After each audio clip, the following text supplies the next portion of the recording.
Mayli, hammaga salom. Bugun so'nggi darslardan biriga bag'ishlangan forum o'tkazamiz. Biz finalga tetik va quvnoq yaqinlashmoqdamiz. O'tgan hafta dars bo'lmagani uchun sizlarni har qanday muhokamaga taklif qilmoqchiman.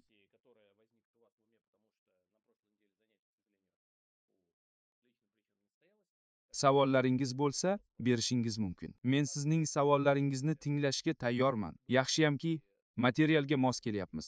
Bizda vaqtimiz bor edi va forsmajor holatlar uchun bir nechta qo'shimcha darslar rejalashtirilgan edi. Bugun biz vizual matematikadagi yakuniy mexanizm, nokonform almashtirishlarni qurishni muhokama qilamiz. Nima uchun konvolyutsiyalar RNga qaraganda tasvirlar bilan yaxshiroq ishlashini ko'rib chiqamiz. Umid qilamanki, siz buni tushunasiz. Qanday tayyorlash kerakligi haqida ikkinchi semestrda amaliy masalalar va modellarni qo'llash mavzularini o'rganayotganda gaplashamiz. Shuning uchun birinchi semestrga biz o'rganayotgan usullarning intuitiv nazariy asoslarini kiritdik. Sizning miyangizda ranglar bir-biriga qo'shilishini xohlayman.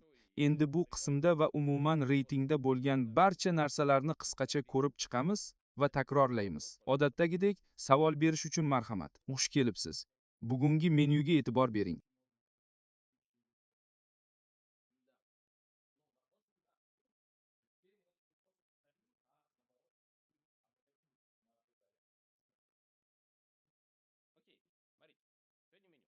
Biz ketma-ketlik bilan ishlash haqida gaplashdik.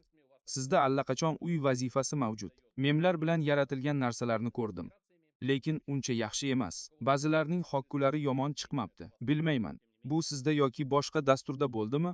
Lekin baribir qiziq. Buni ulashsa bo'ladi. Mana, hozir oddiy savol paydo bo'lmoqda. Biz allaqachon o'zgaruvchan uzunlikdagi ketma-ketliklarni takroriy blok yordamida qayta ishlashni o'rganganmiz. Shunday emasmi? Bizda format yangilanishi bor. Biror narsani asta-sekin yangiladik.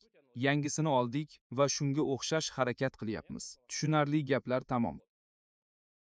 Diqqat bilan qarasak, biz dastlab podkod tuzishda talab qilgan yaxshi qism.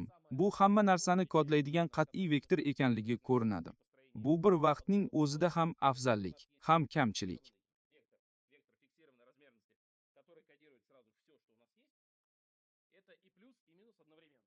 Biz bu ketma-ketlikni tavsiflovchi bitta vektor bilan ishlay olamiz. Kamchiligi shundaki, bu bitta vektor bo'lib, agar uzoq vaqt davomida generatsiya qilinsa, kichik vektor boshidan beri bo'lgan hamma narsani eslab qolishi kerak. Men urush va tinchlikdan produkt bobini tez-tez tilga olaman. Chunki u uzun va ko'plab fikrlarni o'z ichiga oladi. Butun bobni matn sifatida qayta ishlaganimizda, oxiriga kelib, hatto Easty va Skip Connection modeli ham uning mazmunini unutadi. Yuqoriga qaraydi. Nega u maydonda qolishi kerak edi? Bugun belgilangan o'lchamdagi vektor ko'rinishida kodlashdan voz kechib, muammoni hal qilishni taklif qilaman. Bu qulay yechim edi, lekin biz undan o'sib chiqdik.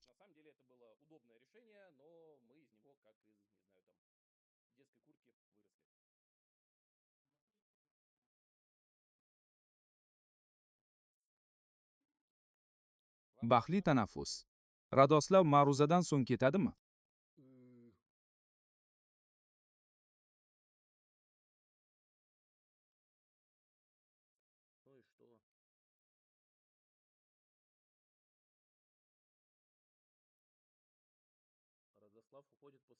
Radoslav ma'ruzadan keyin qoladi.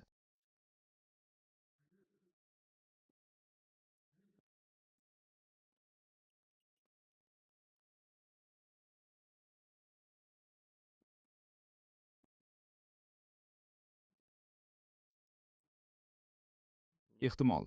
Siz shunchaki mening muallifimni ko'rmayapsiz.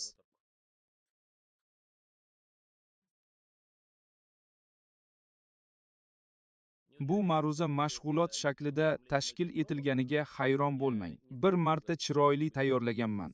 Hozir ma'ruzani mashg'ulotlar uchun qayta ishlab chiqdim va endi slayderni qayta ishlataman. o'zimizga savol beraylik, model o'rganib bo'lgach va oldingi tokenlar asosida keyingi tokenning taqsimotini parametrlaganda matn yaratish qanday sodir bo'ladi? Bizda ikkita variant bor. Birinchisi sodda, bema'ni va to'g'ri. Eng ehtimoli yuqori bo'lgan tokenni tanlaymiz. Har qadamda bu ochko'zlik ekanligini hamma tushunadi. Ochko'z, chunki biz haqiqatga o'xshashlik deb ataladigan joriy funksional sifat bo'yicha eng yaxshisini tanlaymiz.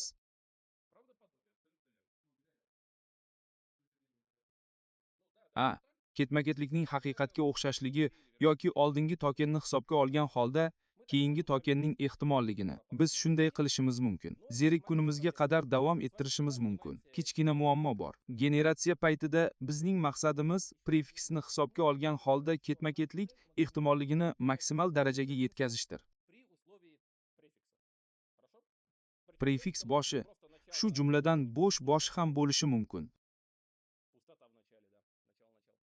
Yoki bu davom etishi uchun biz qo'shgan matn qismi bo'lishi mumkin. Yoki mashina tarjimasi nuqtai nazaridan istalgan tildagi matn bo'lishi mumkin. Matematik jihatdan hech narsa o'zgarmaydi. Sizda ketma-ketliklar generatori uchun asos bor va u generatsiya qiladi. Biz shartida y bo'yicha maksimal ehtimollikni olishni xohladik. Agar siz har bir qadamda yuch bo'yicha maksimal ehtimollikni tanlasangiz, kichik satr va boshlanishni hisobga olgan holda xatti-harakat optimal bo'ladi. Hamma rozi?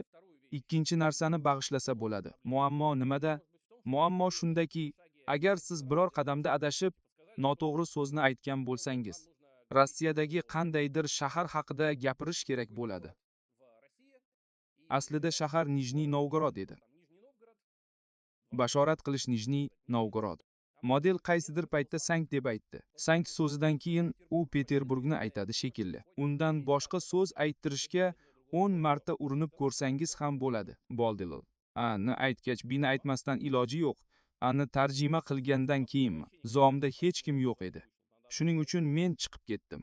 Endi qaytadan kirish kerak. Yozuv davom etmoqda. Sho'rlikni kiritaylik. Zomda bitta odam bor.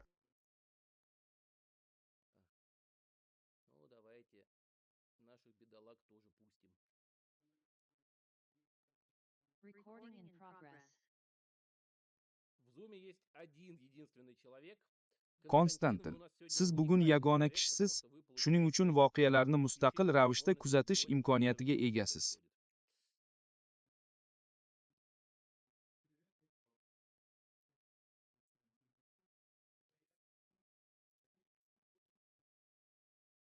Hammaga qiziqarli bo'layotganga o'xshaydi. Generatsiya shunday sodir bo'ladi. Avvalgi tokenlar asosida keyingi token yaratiladi. Yana bir bor ta'kidlamoqchimanki, ongingizda yaxlit tasavvur hosil bo'lishi kerak. Mashina tarjimasi vazifasi faqat matnlar o'rtasidagina emas. Biz bu haqda hatto gapirmadik ham, lekin biz rasm, grafik, video, matnki rasmli matn bilan ishlashimiz mumkin. Nima uchun? Model uchun bizning tasavvurimiz yashirin fazodagi vektordir.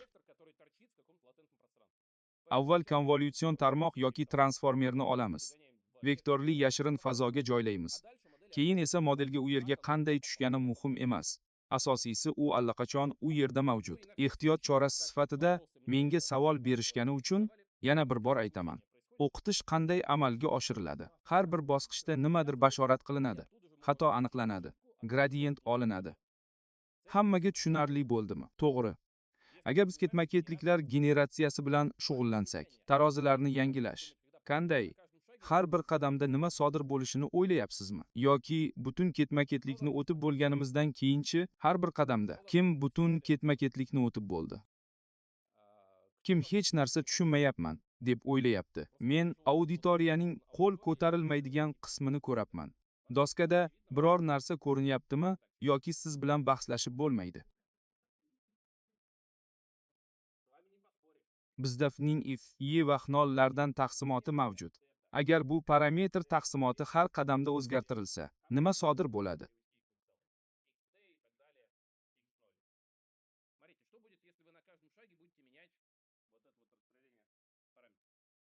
Birinchi belgi bir model tomonidan, ikkinchisi boshqa model tomonidan Uchinchisi esa uchinchi model tomonidan va hokazo yaratiladi. Savollar yo'q. Har safar boshqa modelni tanlash mumkin. Ammo bu biroz g'alatiroq ko'rinadi. Buni hech kim kafolatlay olmaydi. Keling, masalaga boshqa tomondan yondashaylik. Bizning ketma-ketligimiz so'zlovchining tili va ongini ifodalovchi tasodifiy jarayonning amalga oshirilishidir. Bitta tasodifiy jarayonni 10 ta usul bilan tasvirlash. Agar bizda 10 ta bosqich bo'lsa, bu g'alati tuyuladi. Roziman. Nima uchun bunday qilmaslik kerakligi haqida intuitiv tushuntirish. Yaxshi, mana muammo. Agar biror bosqichda noto'g'ri narsa generatsiya qilinsa, masalan, nijniy o'rniga sankt deyilsa, model shu bashoratga moslashadi va u model uchun haqiqatga aylanadi. Yo'q, yana yangilab turibdilar. Siz ketma-ketlikni oxirigacha o'tdingiz. Bashoratlarni to'pladingiz. Xato gradiyentlarini hisobladingiz va modelni yangiladingiz. Hammasi shu yerda to'xtadi. Generatsiya bilan bog'liq muammo shundaki, o'rgatilgan model keyinchalik shunchaki generativ model bo'lib qoladi. Biz biron bir qadamni noto'g'ri deb ayta olamiz. Chunki u shartlarga, shartli ehtimolliklarga tushib qolishi bilan siz undan qutula olmaysiz. Nimadir qilish kerak. Dahyona butunlay chiziqli qadam bor.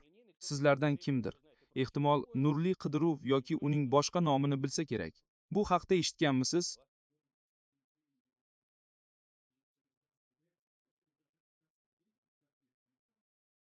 Bu men dars bo'lmaganda yuborgan ma'ruza edi. G'ullas yo'q.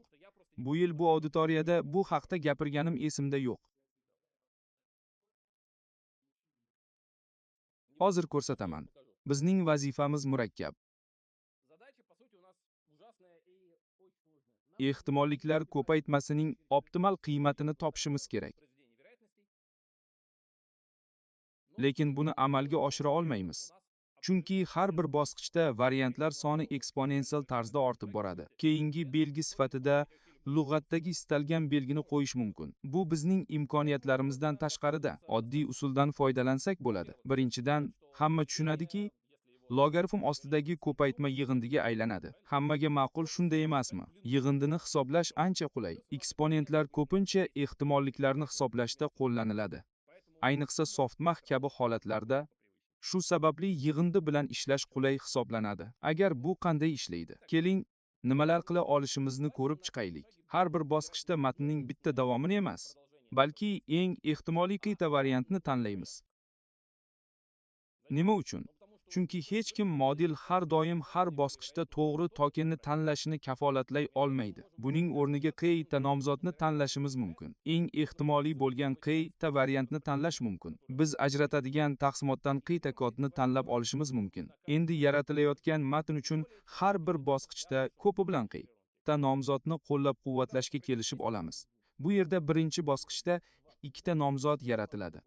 Ularning ishonchlilik logaritmlari -0 va -9 ga teng. Agar ikkalasini olsak, ikkitadan ko'p nomzod bo'lmaydi. Hammasi joyida, shuning uchun har bir nomzod davomini oladi. Endi bizda 4 ta nomzod bor. Biz ulardan eng ehtimoli yuqori bo'lgan ikkitasini tanlaymiz. Maksimal uzunlikka yoki ketma-ketlik yakunlanguniga qadar takrorlaymiz. Agar ikkalasini ham qilsangiz, eng ishonchli ketma-ketliklarni tanlash uchun nomzodlarni to'plang. E'tibor bering. Har bir bosqichda bizda 4 tadan ortiq ketma-ketlik bo'lmaydi. Chunki ikkita nomzodimiz bor va ikkita davomiylik yaratamiz.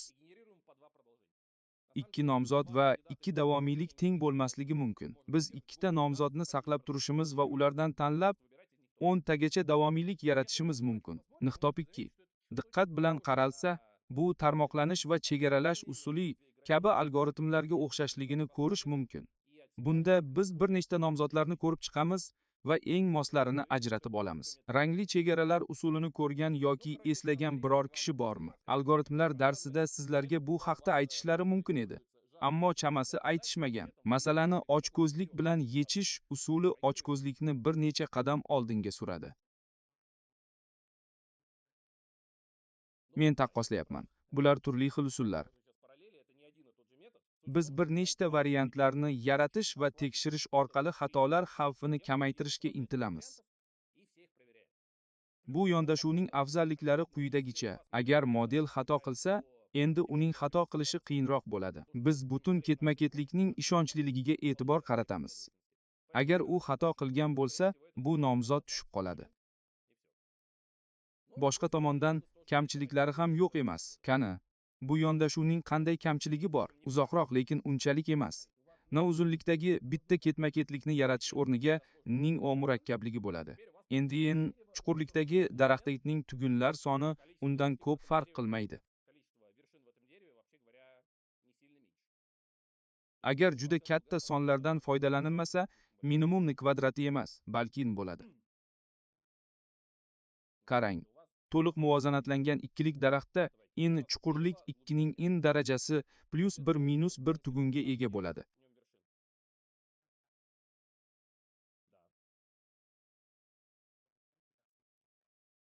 Mayli, aytini log'ing yaxshi. Qisqasi, o'rnidankiga biror doimiy son bilan qo'shish mumkin. Qimmat, chunki agar model bitta to'tiqushni chiqarsa, endi sizga kamida n kerak bo'ladi.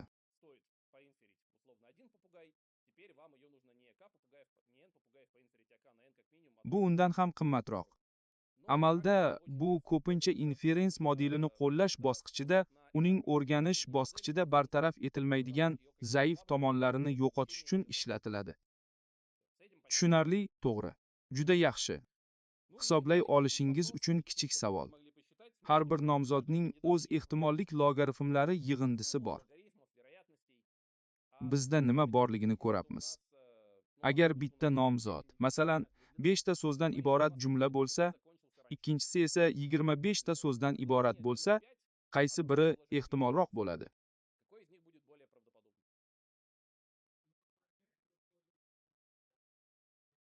Umuman olganda chunki bizda umumiy ishonchlilik bor. Bu ko'paytma har bir pozitsiyaning ehtimolligi birdan oshmaydi. Jumla qancha uzun bo'lsa, shuncha ko'p elementni ko'paytirasiz va natija shuncha kichik bo'ladi.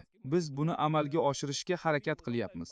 Shunday qilib, model qisqa javoblarni afzal ko'radi. Aslida bu muammo osonlik bilan hal qilinadi. Eksponenta darajasiga uzunlikka normallashtirish, qo'shish yoki logaritmdan keyin uni kiritish mumkin. Shunchaki uzunlikka bo'lish kifoya. Biz ehtimollikni hisobga oldik, lekin modelga ruxsat berdik. Ketma-ketlik qanchalik uzun bo'lsa, ehtimollik shunchalik past bo'ladi. Ammo unda uni yuqoriga tortadigan me'yorlash doimiysi bo'ladi. Ko'pincha odamlarda qiyinchiliklar paydo bo'ladi. Musbat o'zgarmasga bo'lsak, ehtimollik ortadi. Logaritm. Ehtimollik manfiy. Agar manfiy sonni musbat songa bo'lsak, u kamayadi. Qanday bu bema'ni tuyulsa ham, u nolga yaqinlashib boradi. Birdan katta songa bo'lish mantiqan to'g'ri. Mana buni tushundingizmi? Endi 2 qadam ortga qaytamiz va butun kontekst belgilangan o'lchamdagi bitta vektor shaklida kodlanadigan noqulay xususiyatdan qanday qutulishni muhokama qilamiz. Bu o'z-o'ziga e'tibor berish mexanizmi. Mana bizning butun kontekstimiz. Ketma-ketlik qanchalik uzun bo'lsa, nima sodir bo'layotganini tushunish shunchalik qiyinlashadi. Yanada universalroq usuldan foydalangim keladi. Aslida usul faqat bitta. Ikkita fikr bor. Ikki tomondan yondashishimiz mumkin. Avval aytganimdek, bosqichma-bosqich ishlov berish, ichki tasavvurni izchil ravishda yangilaydigan rekurrent tarmoqlar mavjud. Bu usul samarali. Boshqa variant barcha narsani darhol global ko'rib chiqish va biror global statistikadan foydalanish. O'rtacha mediana dispersiya biror narsaning persentili. Ikkinchi holatda muammo allaqachon aniq hamma narsani bitta vektorga kodlash juda murakkab. Birinchi holatda esa boshqa muammo bor. Biz avval aytganimizdek, barcha ma'lumotni o'rtachalashtirish foydali, ammo so'zlar tartibi yo'qoladi. Ba'zi elementlar boshqalariga qaraganda muhimroq bo'lishi mumkin. Vaznsiz o'rtacha qiymat yaxshi natija bermaydi. Tortilmagan o'rtacha so'zidan ko'rinib turibdiki, har bir elementni uning tegishli og'irligi bilan hisobga olgan holda tortilgan o'rtachani hisoblash mumkin. Tortilmagan o'rtachani tortilgan o'rtachaga almashtiramiz. Og'irliklarni qayerdan olish kerak? Yana eksponensial kamayishni taklif qilish mumkin va hokazo, lekin bularning barchasi xavfli. Odatda model bilan nima qilamiz? O'zgartirishning qanday parametrlari borligini bilmasak, O'rtacha og'irliklar bu parametrlardir. Qaysi parametrlarni tanlashni bilmasak, ularni o'rganib olishi uchun modelga ishonch bildiramiz. Ikkinchi muammo paydo bo'ladi. Agar biz mayli, model bu og'irliklarni o'rgansin. Z, alfa va O yig'indisi alfa bu og'irliklar desak, qavariq kombinatsiya uchun ular birga jamlanishi va 0 dan 1 gacha bo'lishi kerak. Qisqasi bu ehtimollik vektori. Bu alfalar har bir element uchun ehtimollik yoki og'irliklardir. Oxir-oqibat, agar ularni o'rganish kerak deyilsa, barcha ketma-ketliklar uchun og'irliklar bir xil bo'lib qoladimi? Agar ularni o'rganish kerak deyilsa, barcha ketma-ketliklar uchun vaznlar bir xil bo'ladi. Bu g'alati tuyuladi. Bunday bo'lishi mumkin emas. Nima uchun og'irliklar barcha ketma-ketliklar uchun bir xil bo'lishi kerak? Va agar biz o'zimiz to'g'ri og'irliklarni yarata olsak, ularni o'rganishning nima keragi bor? Bilasizmi? Sizda eng yaxshi xarita bor, menda xarita bor. Mana gap nimadaligini qarang. Bu mem deb ataladi.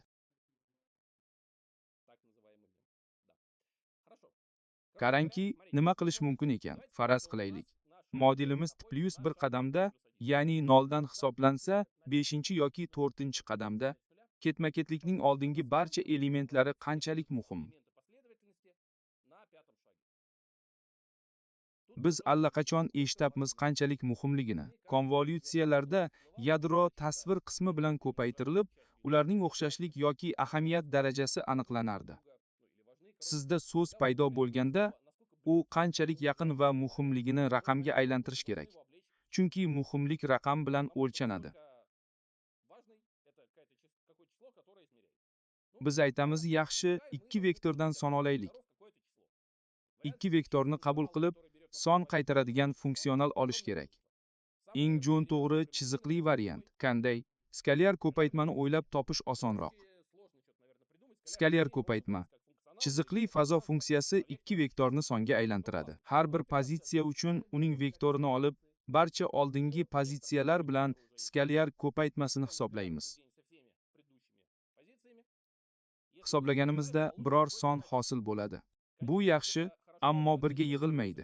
Chunki ular minusdan plyusgacha bo'lgan cheksiz tasodifiy sonlardir.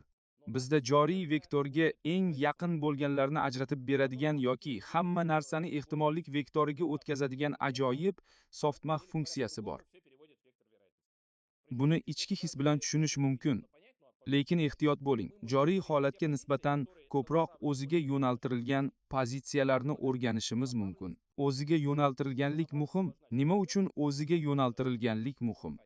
Bu shunchaki tasodifiy harakat ekanligini tushunib, softmax qo'llaymiz. Vaznlarni olamiz. Bu vaznlar bilan hamma narsani qo'shamiz va natijada butun ketma-ketlik uchun oldingi barcha vektorlarning vazmli kombinatsiyasidan iborat bo'lgan belgilangan o'zimli vektor hosil qilamiz. Endi u bitta usul bilan emas, balki biz turgan pozitsiyaga bog'liq holda yaratilgan. Bu yerda nima sodir bo'ldi? Bu yerda hech qanday estafeta xastikasi yo'q. Biz ketma-ketlikdagi barcha pozitsiyalarning vaznlarini hisoblash uchun mexanizmni taklif qildik. Bu joriy holatni baholash uchun biz modelni o'tmishdan nimalar muhimligini aniqlashga o'rgatdik.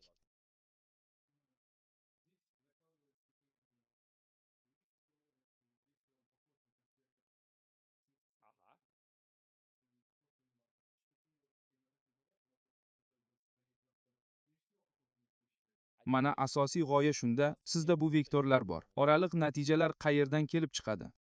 Chuqur o'rganishning butun go'zalligi shundaki, biz nimani olishni xohlayotganimizni emas, balki qanday olishni o'ylab topamiz. Biz mexanizmni ta'rifladik, matematik formula ishlaydi va bunday rejimda model ketma-ketliklarni yaratishi va o'rganishi mumkin. Model bunday hisob-kitoblarda xatoni minimallashtirish uchun o'rgatiladi. Biz modelning nimani yaratishini nazorat qilmaymiz. Agar ular bir-biriga muhim bo'lsa, biz unga yo'naltirilgan vektorlarni yaratishni aytmaymiz. Agar ular bir-biri uchun muhim va bir xil yo'nalishda bo'lsa, hisobga olish mumkin. Aks holda mumkin emas. O'zing hal qilaver.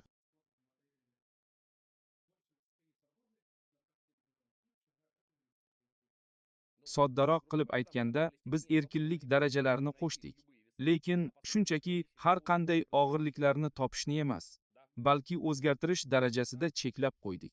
Qarang, men qisqacha aytib beraman. Birinchisi, matn yaratish masalasi uchun joriy vektorni olamiz va uning skalyar ko'paytmalarini jamlanma hosil qilish uchun barcha oldingilari bilan hisoblaymiz.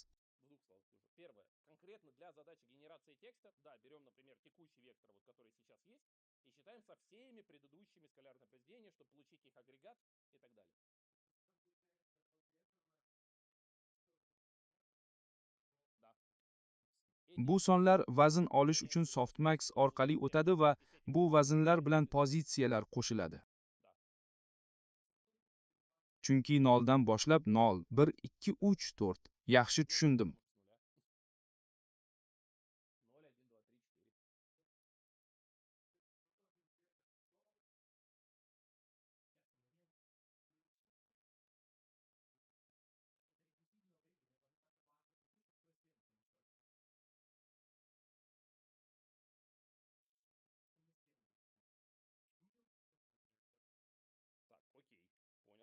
Yana bir bor. Bizda qandaydir. Keling, tanish rekurrent tarmoqni ko'rib chiqaylik. Yaxshi. Har bir bosqichda oldingi dan yangi keladi. Biz yangi ni olamiz, oldingi ni o'zgartiramiz. Biror amalni bajaramiz va natija olamiz. Yangi ilgari biz darhol yangi ni olib, undan keyingi tokenni bashorat qilardik. Endi keyingi tokenni yaratamiz. Biz barcha elementlarning, shu jumladan ushbu ning ham ahamiyatini baholashimiz mumkin. Xo'p, biz barcha elementlar va joriy vektorning muhimligini hisoblab, butun o'tmishning umumlashmasini yaratdik. Keyingi tokenni bashorat qilish uchun ikkala vektorni oling. Qanday qilib ularni osonlikcha birlashtirish mumkin va xohlaganingizni bashorat qiling. Softmaxdan olingan barcha oldingi vektorlarni tasvirlashda men hatto charchadim. Histogrammalarni chizib, kimdir qizil vektorni ko'rsata oladimi?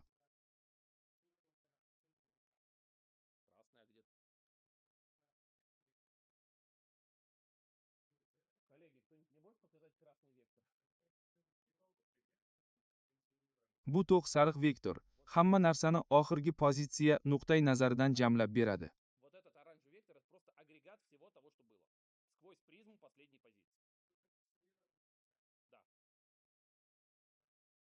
Bu vektor z vektoridir.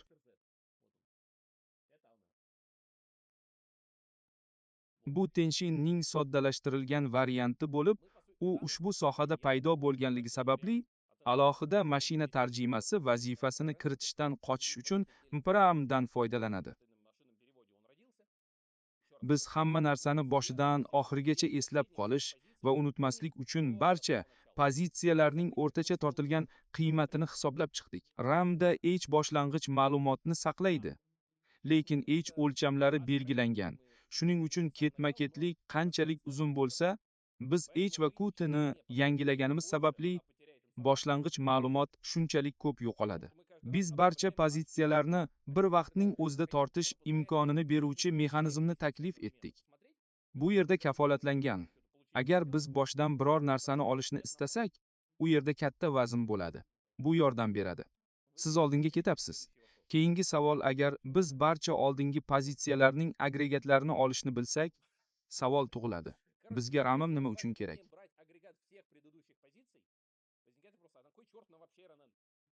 Bu yerda u ketma-ketlikni modellashtirishning yagona usuli bo'lgani uchun qo'llaniladi. Ammo hozir biz oldingi barcha qadamlarni hisobga olishimiz va ularni birlashtira olishimiz mumkin. Buning o'rniga menda yana bir slayd bo'lishi kerak edi. Afsuski, uni yozishni unutgan ko'rinaman. RAMdan foydalanish o'rniga har bir pozitsiyadagi embedlarni olib, ular orasida xuddi shu mexanizmni qo'llashimiz mumkin. Shunda har bir pozitsiya uchun kerakli narsani tasvirlovchi barcha embedlarning yig'indisini olamiz.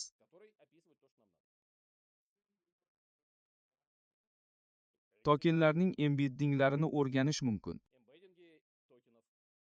Siz ham ular bo'yicha farqlash qila olasiz.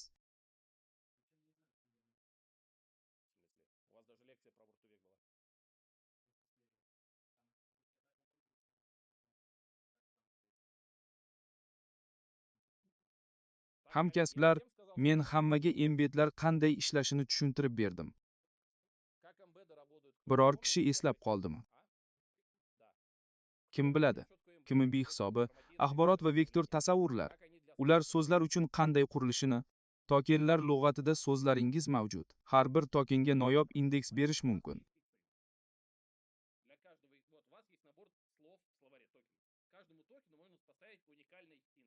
Endi har bir indeks uchun moslashish vektori bo'yicha tasodifiy vaznlar matritsasidan o'sish bo'ladi.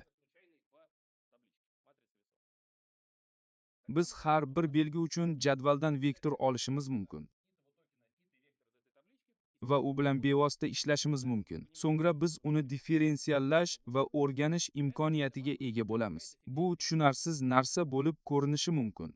Lekin men yana bir bor tushuntirib o'taman. Biz bunga boshqacha nuqtai nazardan qarashimiz mumkin. Toifali o'zgaruvchini kodlashning eng oddiy usuli bu onixod kodlash hisoblanadi. Faqat bitta noldan farqli elementi bo'lgan onixod vektorini pozitsiyada olish mumkin. Lug'at elementi uchun onixod vektori onixod bo'ladi. Bitta birlik vektor lug'at elementi uchun onixod vektoridir. Birlik vektorini bir pozitsiyada olib, uni og'irlik matritsasiga ko'paytirsak, nima sodir bo'ladi? Uni transponerlaymiz, keyin ustunda ochib ko'ramiz. Faqat shu vektorni olib, qolganlarni nolga ko'paytiramiz. Vektorni matritsaga ko'paytirish chiziqli jarayon. Bu matritsa ichidan satr yoki ustunni olishga teng. Matritsaga ko'paytirganda o'rganish jarayoni sodir bo'ladi. Shunday emasmi? Bu ba'zi parametrlar bo'lib, embedlar shundan kelib chiqadi. Attention anim va boshqalarsiz barcha narsalarning o'rtacha tortilgan qiymatini hisoblash imkonini beradi. Bu shaklda u 2017 yilda Tenshin Sliu Onit nomli ishda taklif qilingan. Bu ish sizga faqat attention kerakligini ta'kidlaydi. Men e'tibor bermagan kichik tuzatish bor. Lekin sizlardan kimdir, o'ylashimcha, buni sezgan bo'lsangiz kerak. Arin ketma-ketlikni qat'iy uzunlikdagi vektorga kodlashdan tashqari yana nimani ta'minlaydi? Tortilgan o'rtachani hisoblashda tartib inobatga olinmaydi. Masalan, 5 uchun hisoblayotganda faqat 1dan 4gacha hisobga olinadi.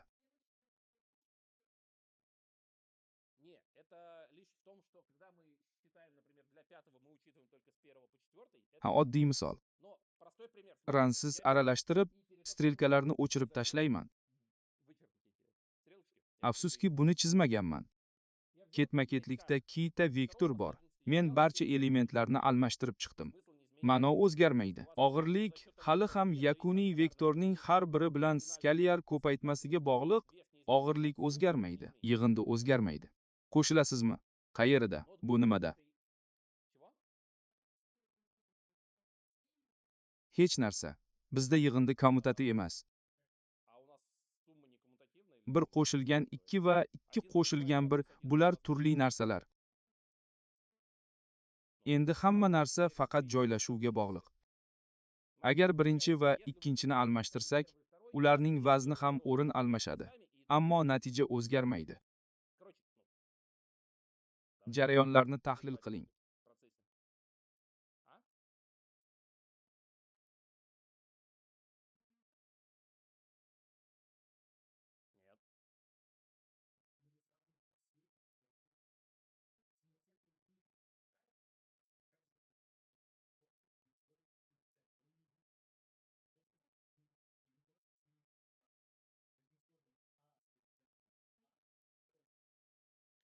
Tushundim.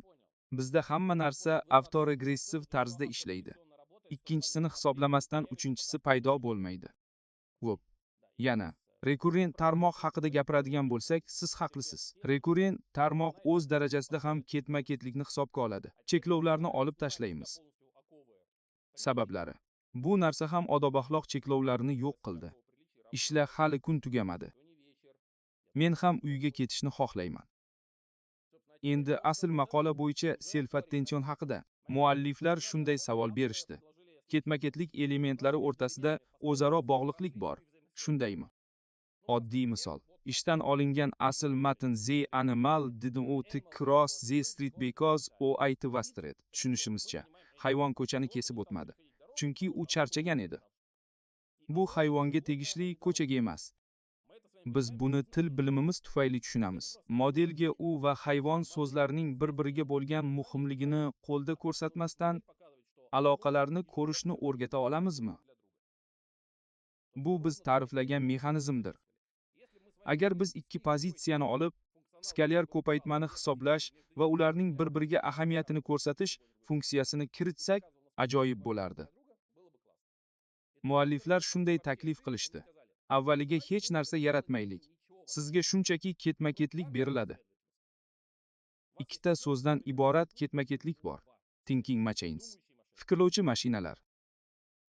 Ketma-ketlikni yana vektorlar to'plami ko'rinishida ifodalash qanday yaxshi bo'lar edi.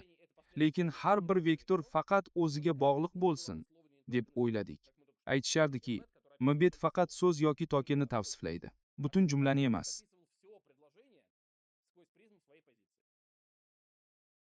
Nimani nazarda tutayotganim tushunarli. Tushunmayotganlar uchun oddiy misol keltiray. Odamlar bilan o'xshatish mumkin. Siz jamoada yakkalanib o'tirishingiz yoki o'zingizni jamoaning bir qismi deb his qilishingiz mumkin. Masalan, o'zingizni jonglorlikda eng yaxshi, Vasiy esa qo'l ustida turib garland qo'shiqlarini aytishda mohir deb hisoblashingiz mumkin.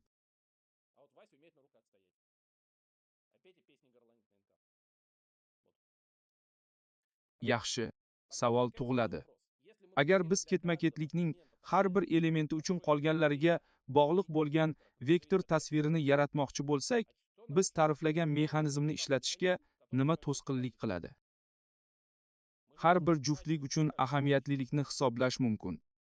Mualliflar har bir so'z juftligi uchun ahamiyatlilikni hisoblashni taklif qilishadi. Bu ularning o'zaro vaznlari bo'ladi va biz ularni birlashtiramiz. Kichik muammo bor. Misol orqali ko'rsatishga ruxsat bering. Hayvon kesib o'tmadi. Hayvon bu ikki xil bog'lanishga o'xshaydi. To'g'ri, men qahva ichdim. Bu yerda ega va kesim.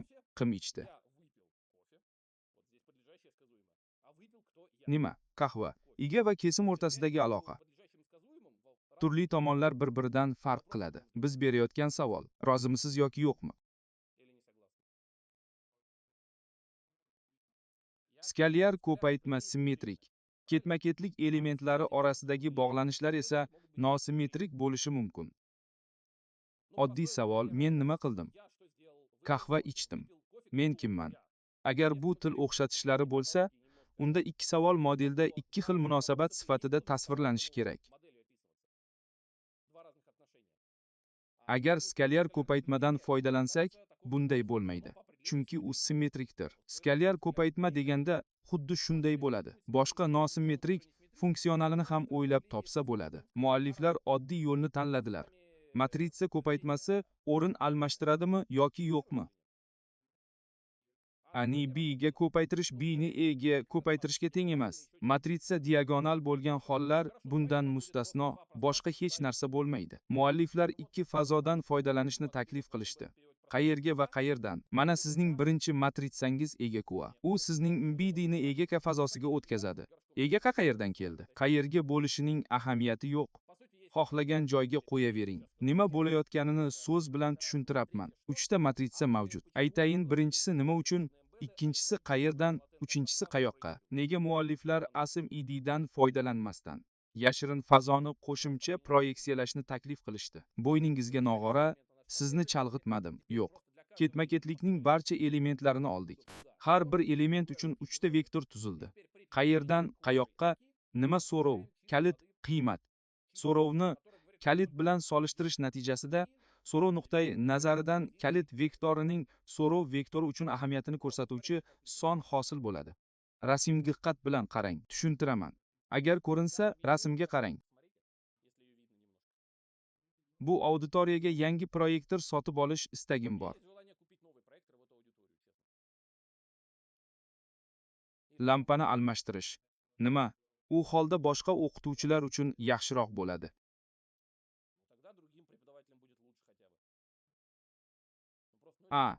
To'g'ri, bolalar bunday hayotda rostdan ham hech kimga muhtoj bo'lmaslik kerak. Asosiy muammo shundaki, pul topish bir gap-u, uni sarflash butunlay boshqa. Hamkasblar bilan birgalikda server xonasiga konditsioner sotib oldik. Chunki bittasi buzilgan, ikkinchisi esa umuman yo'q edi. 3 ta serverga bitta konditsioner bor edi. Shuning uchun serverlar uchun joy bo'lsa-da, issiqlik yuklamasi tufayli yangi serverni ishga tushirish imkoni yo'q edi. Bu konditsionerni sotib olish uchun 4 oy davomida urinib yurdim. Nima bo'lyapti o'zi? Biz har bir pozitsiya uchun tayyormiz. Avvalgi holatga o'xshatib tushuntirishim mumkinmi? 5-pozitsiyada turibmiz. Oldingi pozitsiyalarning hozirgi pozitsiya uchun ahamiyatini baholaymiz. To'g'rimi? Natijada zarg'aldoq qizil rangdagi yakuniy vektorni olamiz. U qolgan barcha vektorlarni o'z ichiga oladi. Endi qayta o'rnatish yuzaga keladi. Faraz qilaylik, bizda barcha ketma-ketliklar mavjud va biz birinchi o'rindan hamma narsani ko'rishimiz hamda ikkinchi o'rindan agregat olishimiz mumkin. Uchinchi va undan keyingi o'rinlardan ham. Buni qanday amalga oshirish mumkin? Bu jarayon Krey va vektorlar orqali sodir bo'ladi. Nima uchun? Agar bizda ikki xil vektor bo'lmaganda edi, uchinchi o'rindan birinchisi va birinchi o'rindan uchinchisi, bu ularning skalyar ko'paytmasi, ya'ni bir xil narsa. Endi uchinchi nuqtai nazardan birinchi o'rin bu qibirdagi kuch, birinchi nuqtai nazardan uchinchi o'rin esa bu kuchdagi qibir. Bu ikki xil narsa. Kichik q. Bu tegishli x ga ko'paytirilgan x. Birinchisi q ga ko'paytirilgan qibir, ikkinchisi q ga ko'paytirilgan q2. Yoki ularni teskari aylantiramizmi? To'g'ri. Biz asimetrik skalyar ko'paytma hosil qildik. Bizda qayerdan va qayerga yo'nalish bo'yicha fazo paydo bo'ldi. Endi ularni ko'paytirganingizdan so'ng yana o'sha vaznlarni oldingiz. Vaznlar softma orqali o'tdi. Endi savol, agregat qanday olinadi? Barcha embedlarning yig'indisini hisoblash mumkin. Mualliflar kirish embeddinglarini qiymatlar vektoriga aylantiruvchi o'rganiladigan 3-matritsani qo'shishni va ularni jamlashni taklif qilishdi. Bu yerda hech qanday mo'jiza yo'q. Boshlang'ich yoki ushbu qiymat vektorlarini jamlash. Ikkala variant ham bir xil ishlaydi.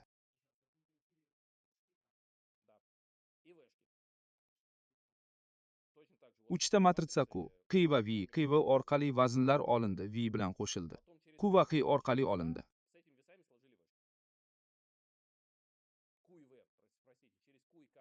Vaznlar olindi. Birinchi pozitsiyalar Q1 ni songa, Q1 ni Q2 songa, keyin 808 012. Ular bilan qo'shib zibir hosil qilindi. Mana algoritm.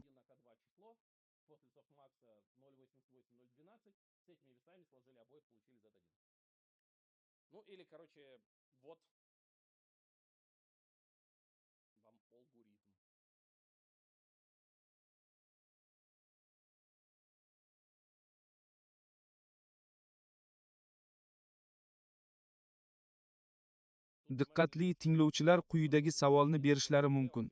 St ning ildiziga bo'linish nima? St ildizi nima va u nima uchun kerak?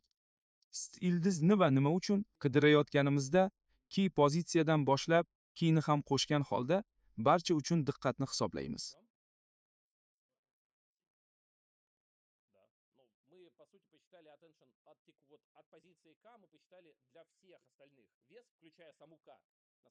Vektor har doim hammadan ko'proq yo'naltirilgani g'alati tuyulishi mumkin. Ularning koinoti 0 va 1 dan iborat. Bizda buning uchun q va q mavjud. Shuning uchun qayerdan va qayerga yo'nalgan vektorlar bir-biriga mos kelmasligi mumkin. Hatto u o'ziga nisbatan tik bo'lishi ham mumkin. Sizda qandaydir aylanish matritsasi bo'ladi. Bundan tashvishlanmang. Bu optimal variantmi? Noma'lum. Biz Vandelega ketma-ketlikning barcha elementlari haqidagi ma'lumotlardan istalgan pozitsiyada foydalanish imkoniyatini berdik. Bu jamlovchi usulning qanchalik samarali ekanligi hayratlanarli bo'ldi va formula bingo tezlatkichlari qanday hisoblashini ko'rsatadi.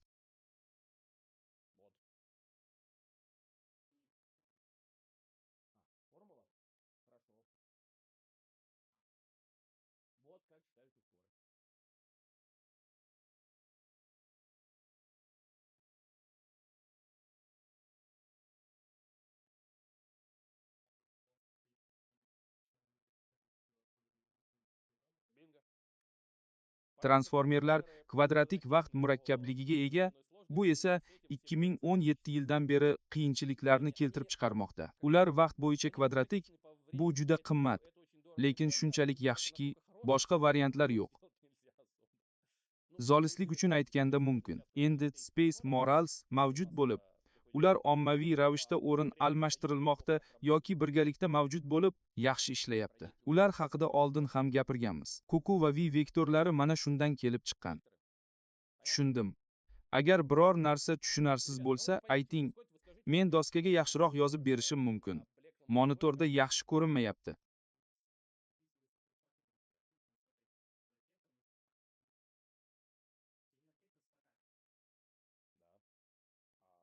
Satr vektori nima? Satr vektori. Qiyinchiligi nimada? Q matritsasi. Mbed 1, Mbed 2. X matritsasi. Boshlang'ich Mbed 1, Mbed 2. Omega matritsasi vaznlar matritsasi bo'lib, Mbed fazosidan dastlabki Mbedni aks ettiradi.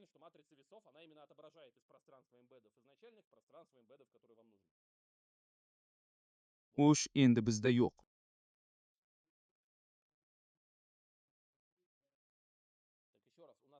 Qarang, sizda to'liq gap bor.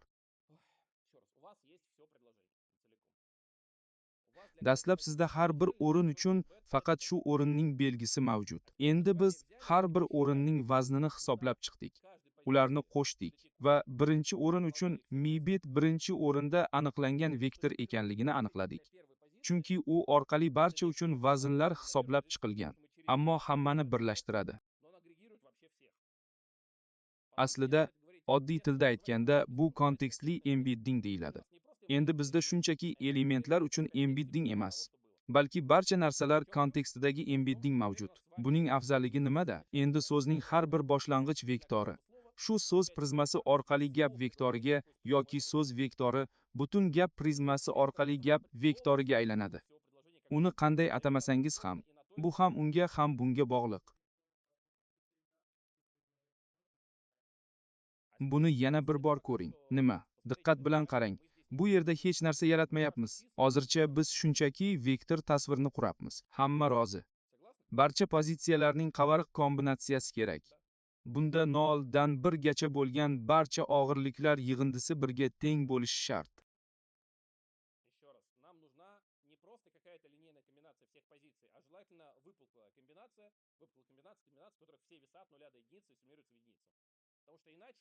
Misol, agar cheklovsiz qo'shilsa, natijaviy vektor og'irliklariga qarab minus cheksizlikdan musbat cheksizlikkacha o'zgarishi mumkin.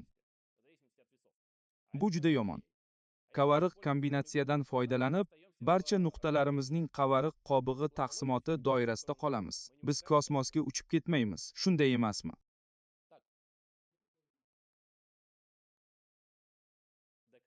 Bu esa dekey. Deterministik chekli avtomat nima o'zi? Dekey bu bizning fazomizning o'lchovi. Keling hammasini topaylik.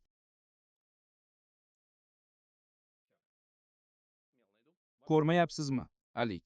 G'o'sh, birdan gacha bo'lgan i'ning yig'indisi.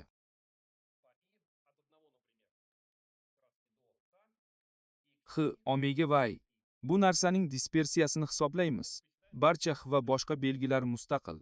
Og'irliklar ham mustaqil bo'lgan holda. Belgilar dan mustaqil. Hamma narsa mustaqil. X ning dispersiyasi va omega dispersiyasi ikkisi ham birga teng, o'rtacha qiymati esa 0 ga teng. Dispersiya qanday bo'ladi? Agar dispersiyalar mustaqil bo'lsa, bu dispersiyalar yig'indisidir. Roziman. Omega va 1 dan dekagacha bo'lgan dispersiyalar yig'indisi.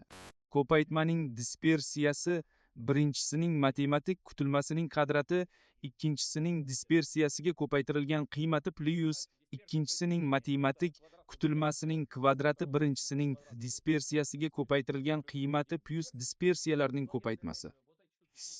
Omega va 1 dan dekayga bo'lgan dispersiyalar yig'indisi, lekin agar bu narsalar markazlashtirilgan, matematik kutilma yo'qoladi. Faqat dispersiyalarning ko'paytmasi qoladi. Lekin agar bu narsalar markazlashgan, betoqatlik yo'qolgan, dispersiya ko'paytmasi qoladi. Qo'shilaman. Bu X va omega dispersiyalarining yig'indisi savol tug'iladi. Agar bular birliklar bo'lsa, unda ularning yig'indisi dispersiyasi kga teng bo'ladimi? Qo'shilaman. Bu holda dekay dispersiya dekay marta oshmasligi uchun qat-qatlamining o'lchamidir. Biz dekay ning ildiziga bo'lamiz. Alfa ning dispersiyasi if ning dispersiyasiga ko'paytirilgan alfa kvadratiga teng. Vias juda yaxshi chiqdi. Qarang. Bu yerda ko'plab usul va matritsalar paydo bo'lgandek tuyulishi mumkin. Aslida bu juda oddiy. Nega? Chunki bizda qayerda? Biz butun jumla yoki axborot blokidan har bir pozitsiya uchun umumiy natija olish maqsadida har bir elementning ahamiyatini hisoblay olamiz.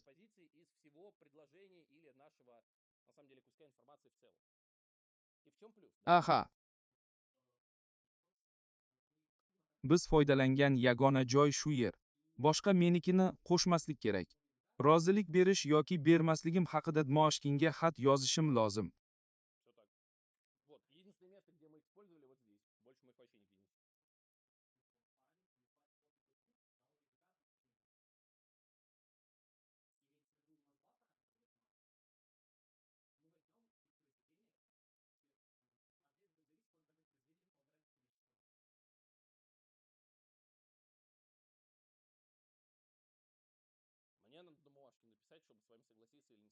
Yaxshi chiziqli algebra nuqtai nazaridan mana bunday.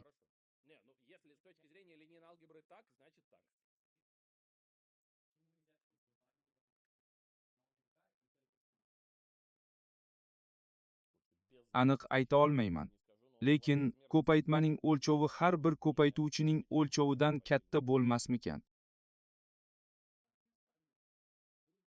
Menimcha shunday bo'lsa kerak. Aslida biz bu yerda aynan mazmun bo'yicha faktorizatsiya qildik. Ikki fazo mavjud akslantrishlar matritsasi va ular orasidagi aylanish. Ularni bir-biriga moslashtirish mumkindir balki. Formula orqali ham mumkin. Ochig'ini aytsam, 7 yil ichida birinchi marta bu haqda o'ylayapman. Yaxshi, bu ajoyib. Mayli, ruxsat bersangiz chiroqni yoqsam.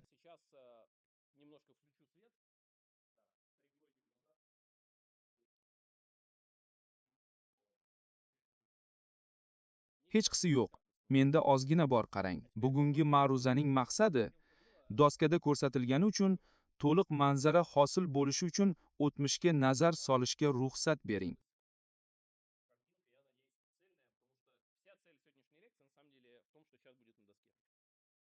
Boshida bizda mana bular bor edi. Men uni vektor qatori sifatida, masalan, 5 ta elementdan iborat vektor ko'rinishida yozaman. Biz chiziqli o'zgartirishdan foydalandik. Bizda 1 2 3 4 5 bo'lishi kerak bo'lgan matritsa bor edi.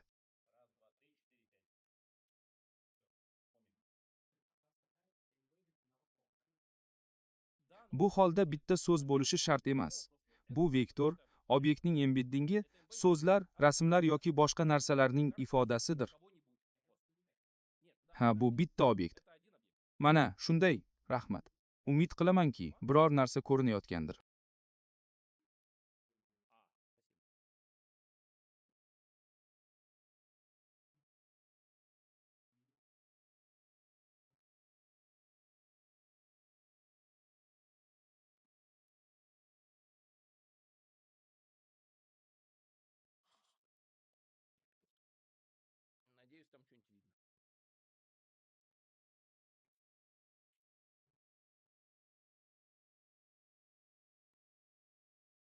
Fokusni o'zgartirishimiz kerak emasmi? Bu yerga emas.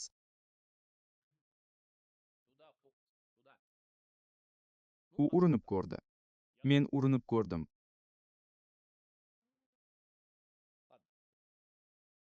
Chiziqli holatda nimani payqashimiz mumkin? Vazn matritsasi nima? Vazn matritsasi. Agar bizda 5 kek o'lchamli matritsa bo'lsa, bizda 5 ta dastlabki kalit bor.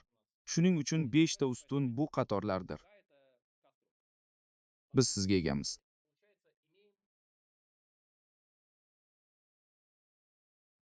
Menimcha yo'q. Shunday. Ha, 1 2 3 4 5 Ustunlar soni bu sonni hosil qilish uchun ko'paytirilayotgan vektorlar soni shundaymi? Biz 5 o'lchamli vektorni kamera fazosiga o'tkazish uchun matritsani chiziqli aks ettirish sifatida ko'rib chiqamiz. 7 qut shunday bo'ladi. Uni kamera fazosiga aks ettirish uchun yangi 7 ta 7 o'lchamli prizma olish kerak, to'g'rimi? Natija qanday bo'lishini ayta olamiz. Birinchi belgi birinchi ustun, ikkinchisi, uchinchi va hokazo. Bu holda barcha ustunlar mustaqil bo'lib, har bir yangi fazoda ma'lum bir komponentni hosil qilish qoidalarini belgilaydi. Shundaymi? Bunga yangi bazisga o'tish sifatida qarash mumkin. Xuddi burilish matrisasidagi kabi, agar u, masalan, dominant birlik matritsa bo'lsa. Tushunarli, nima uchun? Har bir yangi belgi uchun chiziqli akslantirishlar bilan barcha belgilarga tayanib, ularning vazn berilgan yig'indisini ko'rib chiqdik. Rozimiz? Tamom. Keyin o'rama operatsiyasini amalga oshirdik. Men signalning ma'lum bir miqdordan ancha uzunroq bo'lgan qismini bir o'lchamda olaman. Endi o'rama operatsiyasi qanday ishladi? Biz har bir kichik qism uchun, masalan, 3 o'lchamli deb hisoblab ko'rdik. Yadro bilan o'xshashlikning oldingi o'lchovini olish uchun bu vektorni yadro bilan o'zaro ta'sirlashtirishni. Hammasi tushunarli bo'ldimi? Qo'shilaman. Qayerga? Hammasi rozimi? Kim rozi? Ajoyib. Biz unumdorlikni oshirish uchun ko'p yadroli tizimdan foydalandik. Har bir yadro signaldagi o'z naqshiga o'xshashlikni tavsiflashi uchun biz aslida bu yerda yangi qashtuk vektorlarini har bir qismga ajratib tahlil qildik. Bu yerda biz ularni qismlarga ajratamiz. Bizda birinchi yadro ustundagi satr paydo bo'ladi. Bu yerda ustun bo'yicha, bu yerda ham ustundagi satr mavjud edi.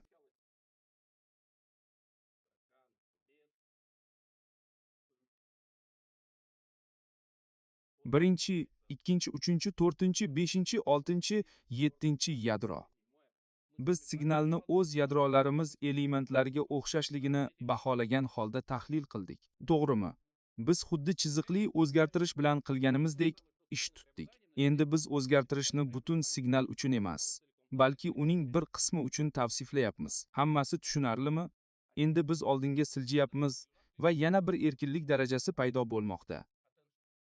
Bu yerda barcha narsa uchun qat'iy o'zgartirish va fazoda signal manbaini o'zgartirish belgilangan. Vaqt bo'yicha bu muhim emas. Chunki konvolyutsiya va boshqa hamma narsa o'sha tasvir bilan konvolyutsiya emas. Hammasi bir xil. Sizda uzunlik va kenglik bo'yicha iyerarxiya bo'ladi. E'tibor mexanizmi matnlar, rasmlar va grafalarga qo'llaniladi. Bizda signal bor va e'tibor mexanizmida har bir elementning muhimligini aniqlaydigan vazn og'irliklarni yaratish usulidan foydalanamiz.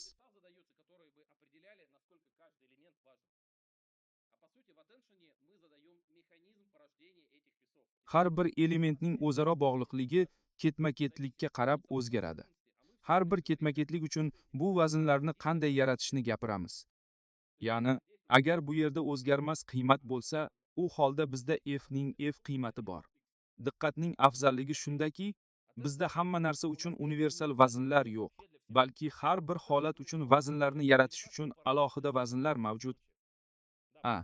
Agar hamma narsa qotirib qo'yilgan bo'lsa, bu ichmay joylashgan mexanizmdir. Bu yerda endober fazosidan tashqari hamma narsa qotirib qo'yilgan. Bu yerda vaznlarni hosil qilish mexanizmidan boshqa hech narsa mahkamlanmagan. Skalyar ko'paytma matematik jihatdan tasvirlangan, ammo ularni hosil qilish uchun parametrlar ko'rsatilmagan. Hisoblash nuqtai nazaridan qanday yakuniy parametrlar mavjud?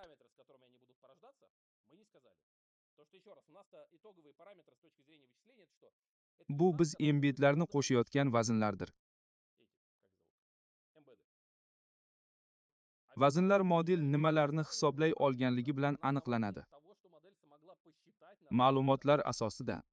Agar kimdir shunchaki maqola yozish uchun maqola yozishni yoqtirsa, shunday o'ylash mumkin, agar yaratilsa nima bo'ladi? Generatsiya uchun vaznlar. Bir necha yil oldin modellarni yaratuvchi modellar haqidagi mavzu ommalashgan edi. Kamdan kam istisnolardan tashqari, bu mavzu deyarli hech qayerga yetib bormadi. to siz zerikib qolguningizcha. Biroq mavzu qiziqarli edi. Doskadagi katakchalar to'plamini tushundingizmi? Nima uchun chizganligimni tushundingizmi? Yoki umuman tushunarsizmi? Aslida mening maqsadim sizga tushuntirish ediki, bizda mana konvolyutsion tarmoqlar, ular ajoyib degan aniq tur yo'q. U yerda rekurrent tarmoqlar bor. Ular ajoyib va chiziqli modellar ham. Bular aslida bir xil narsa. Hamma joyda chiziqli o'zgartirishni qo'lladik. Zich va oddiy tarzda. Avvaliga biz uni ma'lumotlarga qo'lladik. Keyin esa Longitude bo'yicha rekurrent tarmoqda ularning har bir qismiga rekurrent tarzda qo'llashni taklif qildik. Keyin shunday deyishdi, keling, berilganni bo'laklarga ajratamiz. Har bir bo'lakka chiziqli o'zgartirishni qo'llaymiz. O'ramlar hosil bo'ldi. So'ng shunday deyishdi. Vaznlarni elementlar orasidagi chiziqli o'zgartirish orqali olamiz. Ajoyib ko'rinadi. Lekin men aniqlik va parabolik fazoni biladiganlardan qo'rqaman.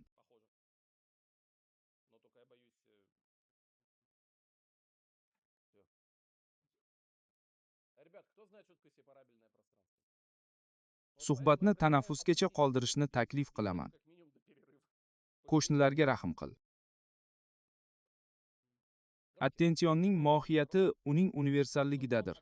Ko'paytirish mumkin bo'lgan vektorlar to'plami kifoya.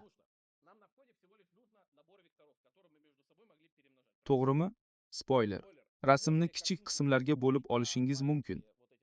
Ko'paytiriladigan patchlar. Biz ham xuddi shunday qildik. Faqat o'ramlar yadrolari bilan ko'paytirdik. Rozi bo'lasizmi?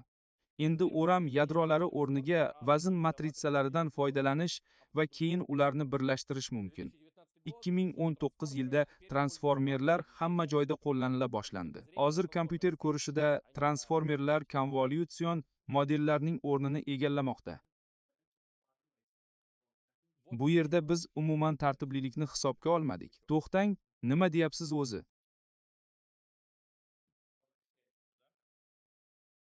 Titenshin ham ijobiy ham salbiy tomonlarga ega. U sizning izdoshingizga e'tibor bermadi. Har bir element uchun uning qolgan elementlar bilan vaznli yig'indisi hisoblanadi. Yo'q, qarang, men taklif berdim xolos. Matn yaratish vazifasi yo'q. Faqat har bir pozitsiya uchun MIB olish kerak. Sizda ikki so'zdan iborat jumla bor. Senkin erkak. Dastlab har bir o'rin uchun vektor mavjud, oxirida esa butun jumla nuqtai nazaridan o'rinni ifodalovchi vektorga ega bo'lasiz. Bu yerda hech qanday tartiblilik yo'q. Bo'yoqlar orqaga qaytganda bu ehtimol yagona kamchilikdir. U murakkablik jihatidan kvadratik hisoblanadi. Kamchiligi shundaki, mexanizmlar darajasida hamma joyda skalyar ko'paytma ishlatiladi. Birinchidan, u matritsalarsiz tartibni, masalan, birinchi va ikkinchining yoki ikkinchi va birinchining ketma-ketligini hisobga olmaydi. Bundan tashqari, rekurrent mexanizmsiz u tartibni bilmaydi.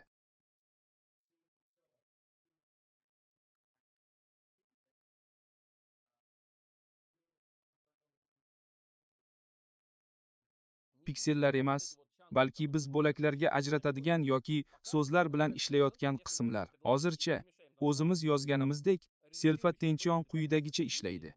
Agar jumlada so'zlarni aralashtirish yuborsak, har bir o'rin uchun embedding o'zgarmay qoladi. Boshqacha aytganda, bizda self-attention va aralashtirish uchun ekvivalentlik mavjud. Bir soat haqida batafsil. Odamlar self-attention bilan ishlay boshlaganida konvolyutsiya ham xuddi shunday qilardi. Konvolyutsiya umuman tartibni hisobga olmaydi. Faqat mahalliy darajada men buni o'rgandim va u juda oddiy. Bu yuqori chap tomonda edi va o'sha yerda qoladi. Self-tension tartibni hisobga olishi uchun maxsus usullar joriy etildi. Bo'ladi. Pozitsion kodlash yoki pozitsion embedding deb ataladigan alohida vazifa paydo bo'ldi. Odamlar ketma-ketlikda grafda yoki tasvirda pozitsiyani vektor ko'rinishida qanday kodlashni hal qilishdi. Bu vektor IB'dagi boshlang'ich vektorga qo'shildi. Ya'ni, agar o'zgartirish darajasida tartibni hisobga olishning iloji bo'lmasa, bu bizning vektorimizda bo'lishi kerak, hatto ko'paytmadan emas.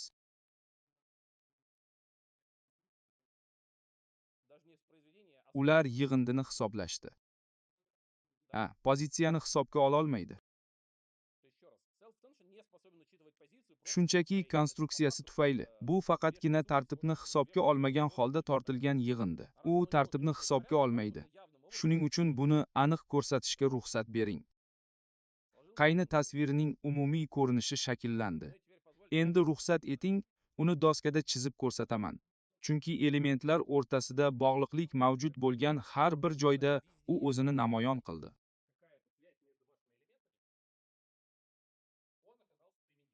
Men tasvir haqida gapirgan edim. Tasvir tartibga solingan. Ikki o'q bo'yicha tasvir elementlarini, qismlarini ko'paytirish mumkin. Endi boshqa bir misol. Bu nimaning grafi?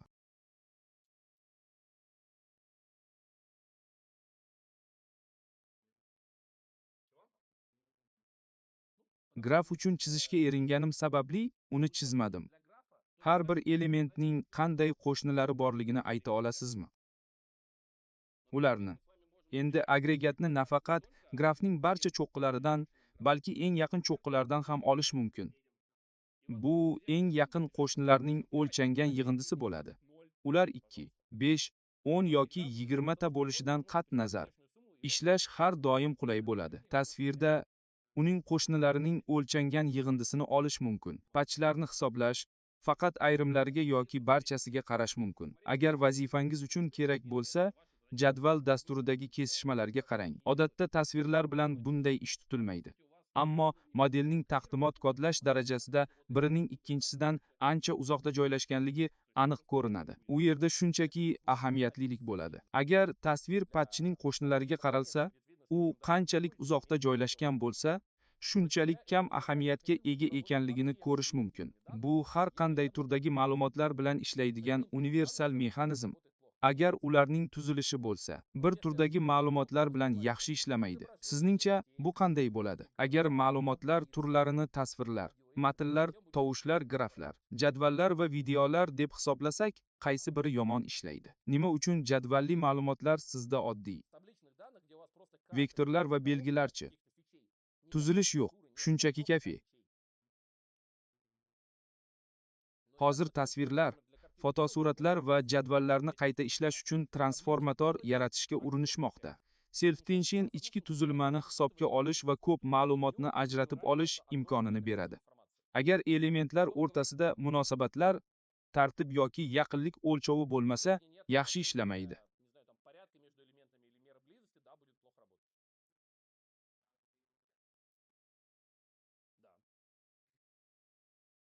Ha, mana shunday ahvol. Bu nima va u qanday ishlaydi? Sizga oxirgi o'tishni aytib bersam bo'ladimi? Biz hozirgina e'tibor, attention haqida gaplashdik. Shundaymi? Bizda bitta signal uchun ko'plab yadrolar mavjud. Biz turli elementlar, asoslar va vektorlar bo'yicha to'g'ri ajratishga harakat qilamiz.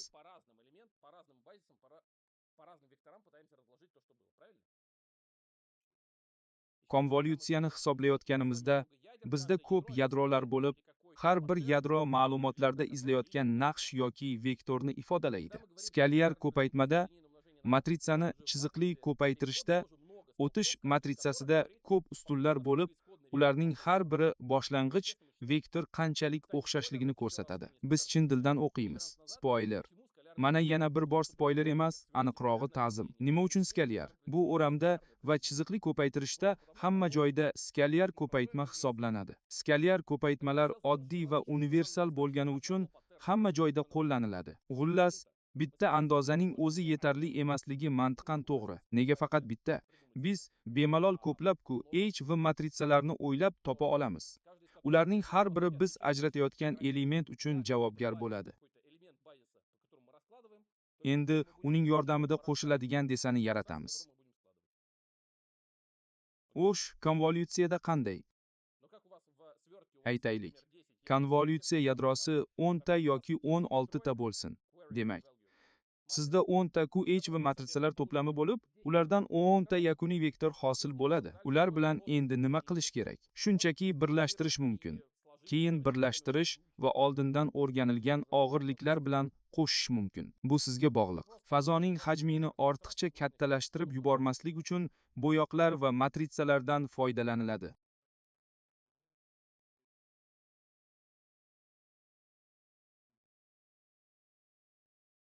Memni bilaman. Sen choynaksan, men esa matematikman.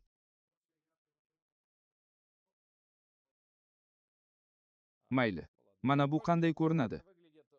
Sigirchalar haqidagi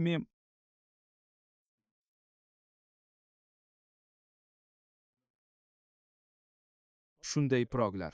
Nima uchun ko'p turli xil boshlar kerak? Eslaysizmi? Biz turli xil aloqalar bo'lishi mumkinligi haqida gaplashgan edik. Ertalab qahva ichdim. Ichdi. Nimani? Ertalab qahva ichdingizmi? Ular turli xil aloqalar uchun zarur. So'zlar orasidagi self-attention ko'rsatkichlarining vizualizatsiyasini diqqat bilan kuzatsak, the animal va o ayti so'zlari orasidagi bog'liqlik yaqqol ko'rinadi. Olmosh ot bilan bog'langan. Boshqa o'rinda esa ayti was to'tit iborasi mavjud. Ikki xil attention boshi turli turdagi aloqalar uchun mas'ul. Bu haqiqiy ma'lumotlarga asoslangan. Vizualizatsiya esa qisqacha tasvir. Biz tokenizatsiyani so'zlar yoki belgilar darajasida muhokama qildik, to'g'rimi? Tokenizatsiya nima uchun shunday amalga oshiriladi? Oddiy sabab bor. Bir payt odamlar o'ylab qolishdi. Agar mashina ishlayotgan bo'lsa, inson tushunadigan tokenlarni o'ylab topishning nima keragi bor va hisoblashni boshladilar. Bitper koding kimning kodi? Kod yuristlar haqidagi ma'lumot edi. Menimcha, Ksafman kodlari. Qanday? Belgilar ketma-ketligi olinadi. Tez-tez uchraydigan juftlik topiladi va yangi belgi bilan kodlanadi. Xuddi shu narsa sodir bo'ladi. Shunchaki matnlar darajasida qanday ekanligini ko'rib chiqdik. Model uchun morfemalar va kichik so'zlar bo'yicha bo'linish ishlab chiqildi. Agar til darajasida old qo'shimcha va qo'shimchani bilsak, aslida ishlaydi. Yaxshi, lekin siz so'ragandingiz. Siz bu haqda u yoki bu tarzda eshitgansiz. Bir muncha vaqt oldin internetda bu modellar nodon ekanligini ko'rganman. Odamdan so'rang, strawberry so'zida nechta harfi bor? U javob bera olmaydi. Eshitganmiz. Odamlar model 9 va 11 dan yoki 9 va 8 dan yoki so'zdagi harflar sonini sanay olmaydi deb hazillashardi. Ammo buni qanday ishlashini tushunmaydigan odamlar kulishardi. Model belgilar va raqamlarni bilmaydi. U faqat ko'rgan narsalarini biladi. U kirishda paydo bo'lgan embeddinglarni ko'radi. Embeddinglar har bir harf uchun emas, balki ba'zi subso'zlar uchun qo'llaniladi. Qaysilari ekanligini aniq bilmaymiz. Biz model qanday tokenizatorni ko'rayotganini tekshirishimiz mumkin. Strawberry emas, balki bir vektor, 2 vektor, 3 vektor va ularda qancha harf borligini model tushunmaydi. U hech qachon bu masala ustida ishlamagan. Vektordagi harflarni anglashi shart bo'lmagan. Mana internetdagi shovqin-suron. Agar buning ishlash mexanizmini tushunib olsangiz, savollar qolmaydi. Bu tokenlarga bog'liq. Insonga qaraganda murakkabroq, chunki u bir vaqtning o'zida matnning turli ko'lamlarini ilg'ay olmaydi.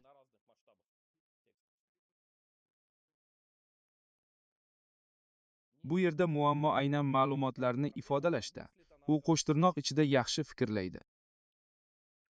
So'z o'yinlarini amalga oshirish unga qiyin, chunki ba'zi so'zlarni ko'rmaydi. Shunday direktorlar ham bor. So'zlarning turli qismlari uchun ko'rabsizmi?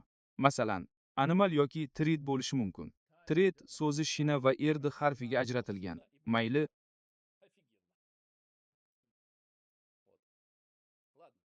Siz tildan istalgan tilga avtomatik tarjimon yaratish uchun kerak bo'lgan barcha narsani bilasiz. Qanday qilib?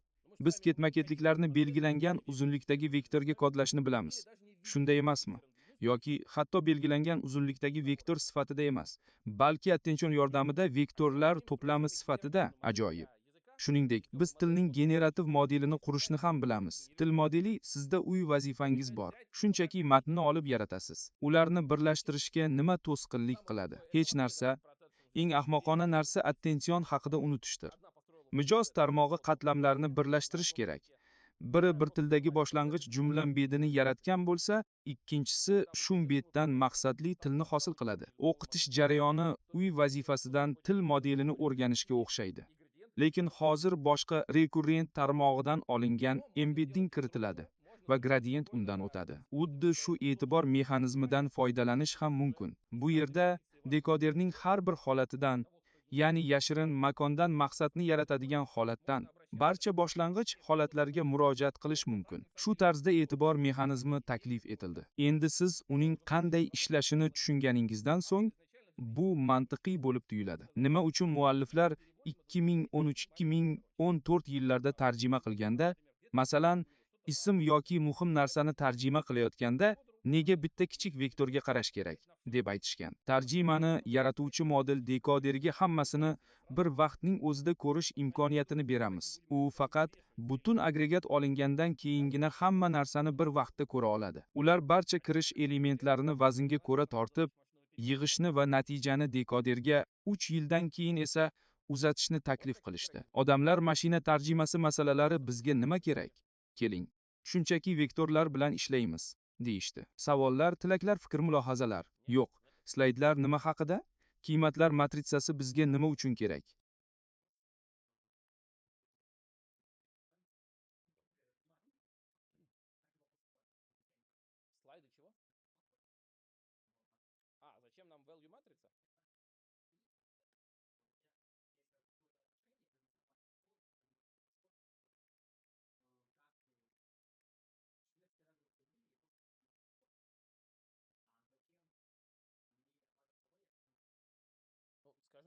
Yaxshi savol shundaki, undan voz kechib faqat embedlardan foydalansak yomonroq bo'ladimi?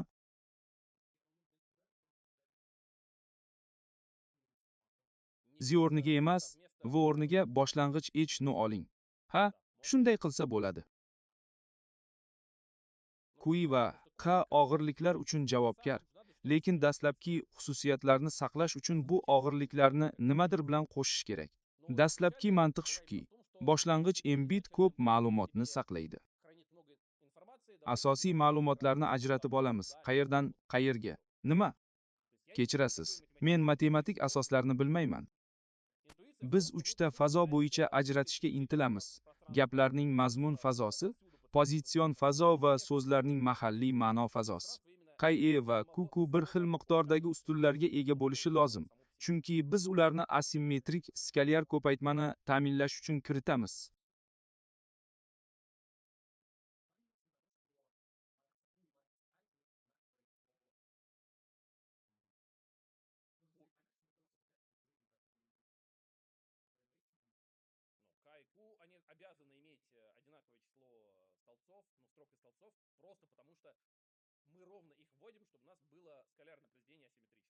Biz ularni aynan shu maqsadda qurib chiqdik. Agar turli miqdordagi satrlar bilan ishlasangiz, ularni bir fazoga keltirish va ko'paytirish kerak bo'ladi. Omega V'ga qarash ancha oson. Mantiqiy yondashuv, model parametrlarini qo'shamiz. Yana biroz foydali ma'lumotlarni o'rganamiz. Bizga omega nima uchun kerak? Xuddi shu savolga misol modelda bizga yana bir qatlam nima uchun zarur? Bu dastlabki embedlarni bir oz ko'proq model parametrlari bilan qo'shib aks ettiruvchi matritsadir. Bu holda u boshqa ma'noga ega emas. Men bu haqda hech qachon o'ylamaganman. Hech kim muhokama qilmagan. Kimdir aytishi mumkin. Lekin biz shunchaki bir matritsani boshqasiga ko'paytirdik. Xolos. Juda soz. Umid qilamanki, endi bir oddiy narsani yaxshi tushunib yetgansiz.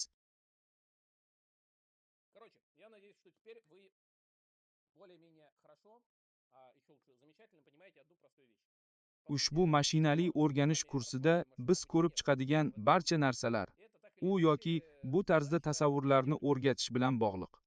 Biz ma'lumotlar yoki ularning elementlari matnlar, rasmlar, graflar, tovushlar va boshqalarning informativ vektor tasvirini yaratish mexanizmini ishlab chiqamiz. Graflar va tovushlar haqida gaplashmadik. Bu 2-semestrda.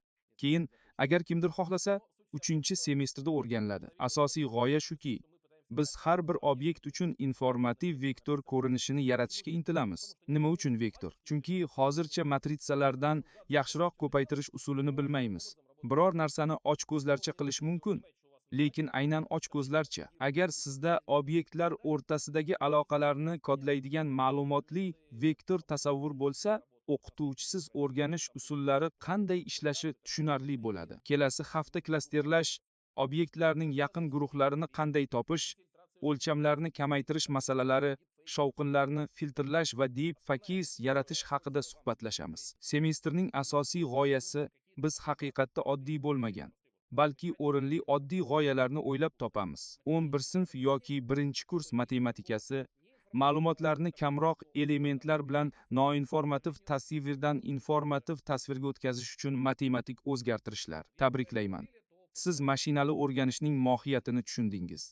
Agar sizning ongingizda shunchaki alohida usullar to'plami bo'lsa, bu men ma'ruzachi sifatida g'oyani yetkazmaganligimdan bo'lgan kamchilikdir. Gradientli boosting va neyron tarmoq o'rtasidagi farq shundaki, ular turli qurilish mexanizmlaridan foydalanadi. Yo'qotish funksiyasining antigradientini olamiz va o'rgatamiz.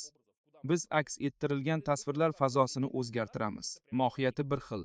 Sizda maqsadli makonda aks etadigan o'zgarishlarning chiziqli kombinatsiyasi bor. Neyron tarmoqlarda esa har biri oldingilarni takomillashtiradigan o'zgarishlar kaskadini olamiz. Bu bir xil narsa. Savollar va istaklar qabul qilinadi. Tanaffus, keyin bu qanday ishlashini amalda ko'rsatib, dam olishga ruxsat berishim mumkin.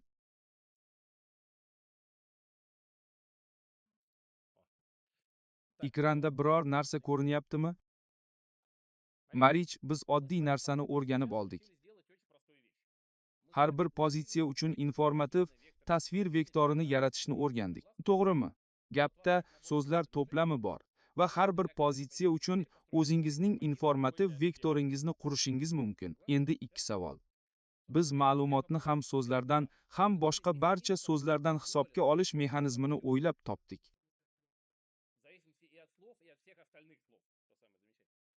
Modelni qanday o'qitish kerakki, har bir so'zning embeddingidagi vaznlar, butun kontekst haqidagi ma'lumotni hisobga olsin.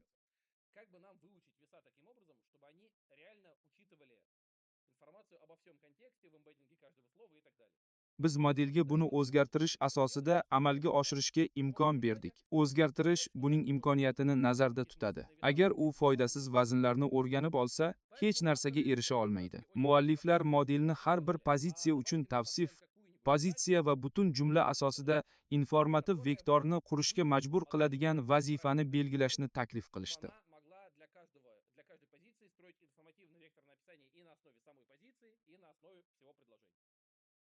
Buning uchun ular murakkab masalani yechishdi. Model tilni yaxshi tushunishi uchun matnlarda qanday vazifa o'ylab topish kerak.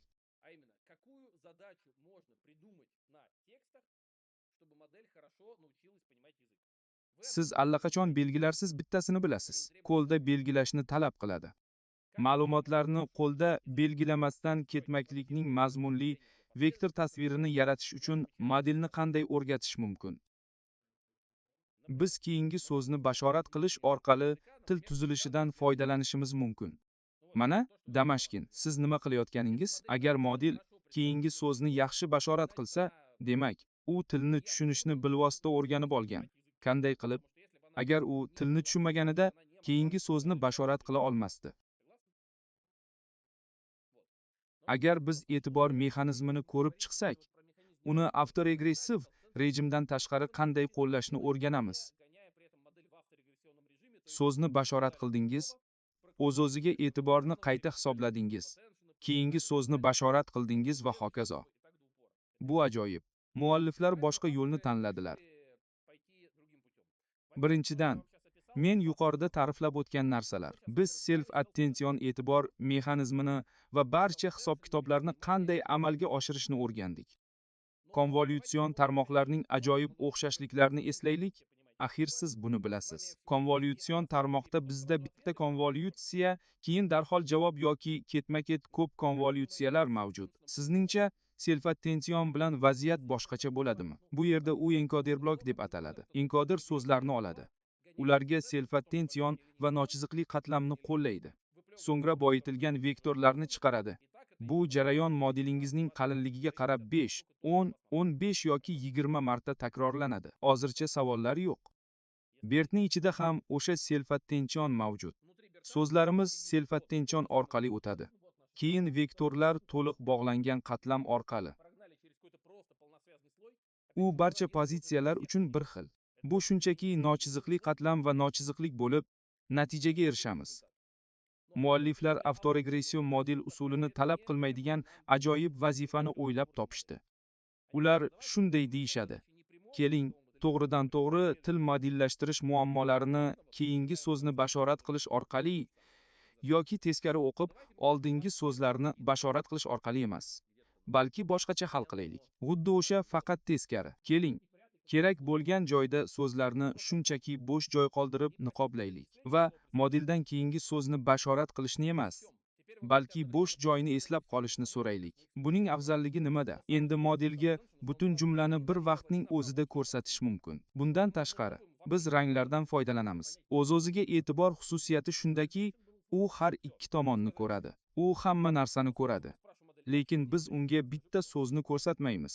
U bu yerda nima bo'lganini tushunmaydi. Bu yerda improvizatsiya so'zi bor edi. Unga bu haqida aytilmadi. Shundan so'ng modeldan so'raymiz: bu yerda nima turganini aytib bera olasizmi? Ha, biz unga qaramayotganimizni aytishimiz mumkin. Yoki biz bu pozitsiyani almashtirayotganimizni aytishimiz mumkin. Niqob, chunki biz u bilan matndagi boshqa so'zlarning haqiqiy yig'indisini hisoblaymiz. Chunki uning o'zi hech qanday ma'noga ega emas. Zumba qayerda, men qayoqdan bilay? Bu shunchaki lug'atdagi so'zlarning leksikografik tartibda joylashtirilgan ro'yxati, xolos. Bu lug'atdagi eng oxirgi so'z. Buning nimaga o'xshashini tasavvur qiling. So'zlarni niqoblaganimizda nima sodir bo'lishi aniq.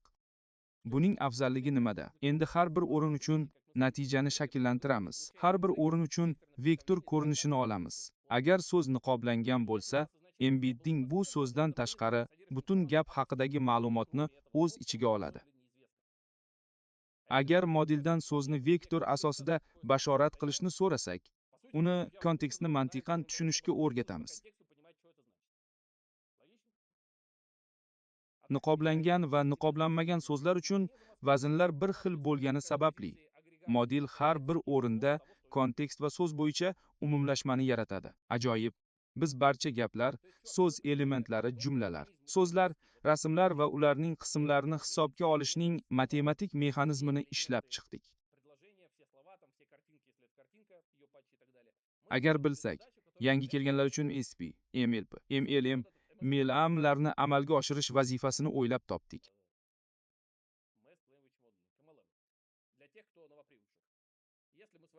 Har bir pozitsiya uchun embedding yaratishimiz kerak. Bu model uchun og'irliklarni qanday o'rganamiz? Barcha gaplarni bir vaqtning o'zida ko'ra olishimiz sababli, mualliflar to'g'ridan to'g'ri yechimni taklif etishdi. Kechirasiz, adashdim. So'zni niqoblaymiz. Model uni bilmaydi, lekin niqob qoladi. Endi bu so'z emas, balki ma'nosiz belgi. Shu niqob asosida bu yerda qaysi so'z turganini bashorat qilamiz. Embeddingning har bir pozitsiyasi uchun shu embeddingni olamiz va undan bashorat qilamiz. Katta xarakterli qushcha? Bu haqiqatan ham shunday. Bu shu yerdan. O'ylaymanki, ba'zilaringiz ilmoni bilasiz. Kimdir bolaligidan. Siz Sesame Street nomli ko'chani biladigan darajada kattasiz. Biror kishi Sesame Street'ni biladimi? Sesame Street bu boshqa narsa. 90 yillarning oxiri va 2000 yillarning boshida G'arbda bolalar uchun shou bo'lgan. Rossiyada u uncha mashhur bo'lmagan, lekin memlarga, jumladan elmo qo'g'irchog'iga e'tibor qaratilgan. Mashina o'rganishiga oid maqolalar mualliflari ko'pincha dabdabali nomlarni yoqtirishadi. Bertdan oldin nomi tufayli tanlangan elmo modeli bor edi. U ishlaydi. Elmo bu til modellaridan embeddinglar degani?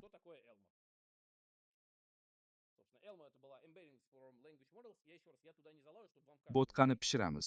Bert Elmo g'oyasini davom ettirgani uchun mualliflar Sesame ko'chasining boshqa qahramonini tanlab, modelni uning nomi bilan atadilar.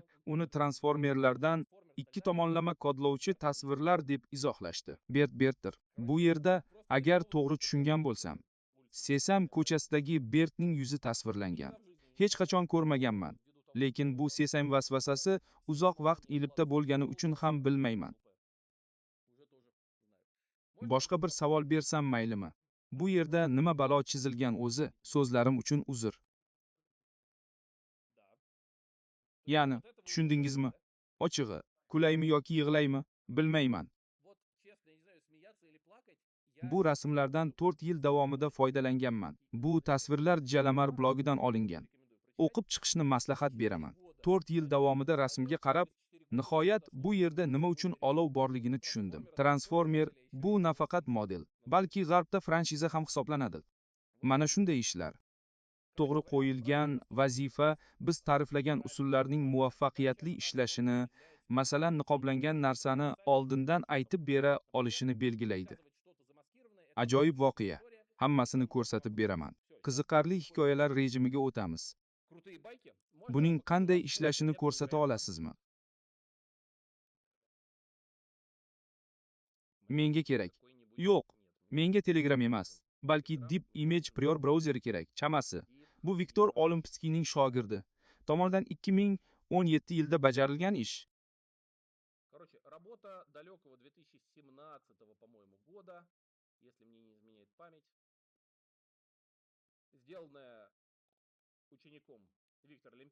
Viktor Olimpiyskiy kompyuter sohasidagi eng yaxshi mutaxassislardan biri hisoblanadi.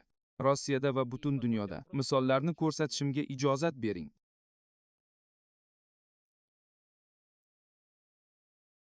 Rasmda nima tasvirlangani aniq ko'rinib turibdi. Mana tasvir. Kimdir uni olib, ko'p qismini yopib qo'ygan. Model u bilan nima qildi? U asl tasvirni ko'rmagan, lekin xayolidan to'ldirgan.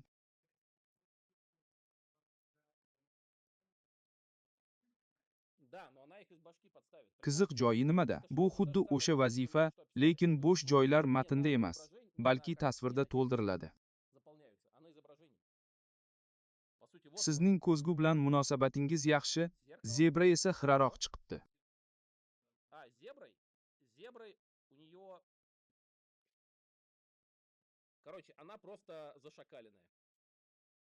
Bu yerda ekranda ehtimol yaxshi ko'rinmayapti, lekin tasvir aniqligi oshirilgan. Shilliq qurt bilan ham xuddi shunday bo'lgan edi. DJP, DJ artefaktlari va boshqalar. Kamchiliklarni ko'rdingiz, keyin u go'yo haqiqiy bo'lmagandek tuzatildi.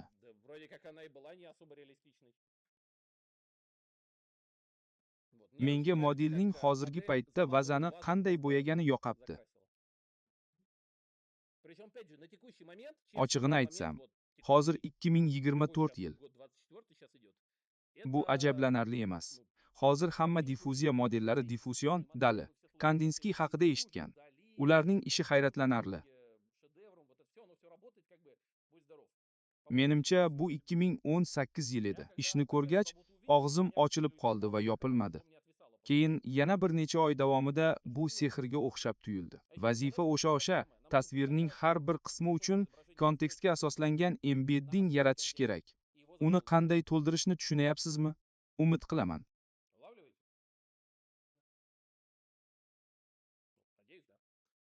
Menga bu takroriy mexanizm yoqadi. U bo'shliqlarni to'ldirib, asl ko'rinishga o'xshash, ammo teshiklarsiz va normal ko'rinadigan tasvirni yaratayotganini kuzatish mumkin.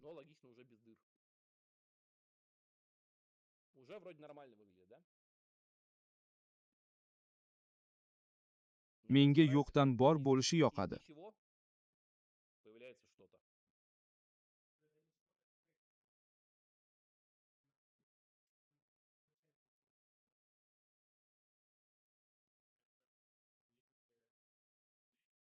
Bu yashirin diffuziya asosiy oqimga aylanishidan oldin sodir bo'lgan edi. Matematika xuddi o'sha, lekin bu to'liq diffuziya emas. Buning qanday ishlashini tushuntirib o'tirmayman. Ruxsatingiz bilan maqolani o'qib chiqishingiz yoki keyingi safar so'rashingiz mumkin. Ular nimadan foydalanishini eslay olmayman. Bu menga juda yoqadi. Ko'pchilik hamon suv belgisi, matn yoki rasmni olib tashlash imkoniyatidan foydalanmayapti. Suv belgili tasvirlarni o'g'irlamang. Ammo zarur bo'lsa, buni amalga oshirish mumkin. Spoiler, buning uchun ko'plab modellar mavjud. Ba'zilar uchun bu hatto majburiy hayot shunaqa. Endi bu to'g'ridan to'g'ri til modellashtirish vazifasi uchun qanday ishlashi haqida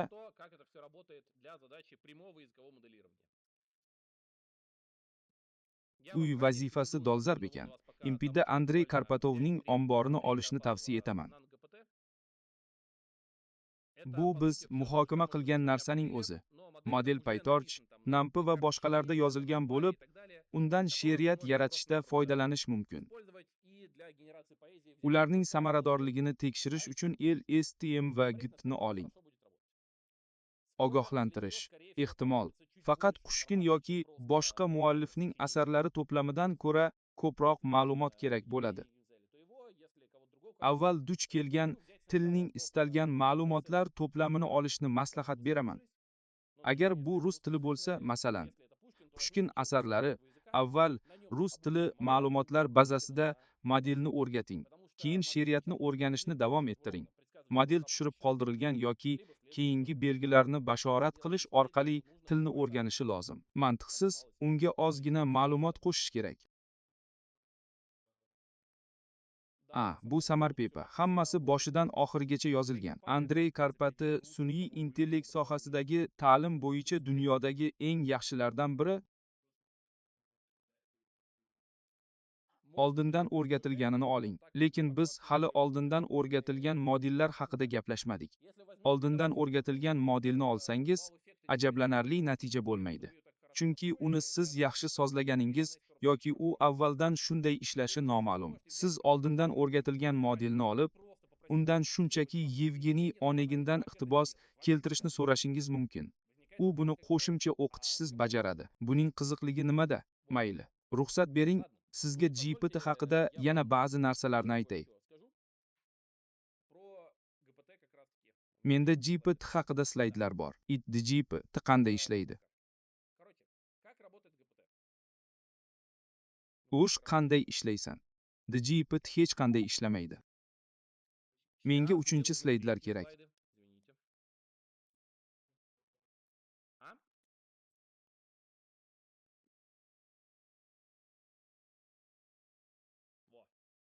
Generatsiya masalasida bu qanday ishlashini qisqacha tushuntirib bermoqchiman. RN bilan qanday bog'lash mumkin? Biz yana asosan enkoder haqida suhbatlashdik. Enkoder vektorlar ketma-ketligini xuddi shu ketma-ketlikdagi yangi vektorlar to'plamiga kodlaydi.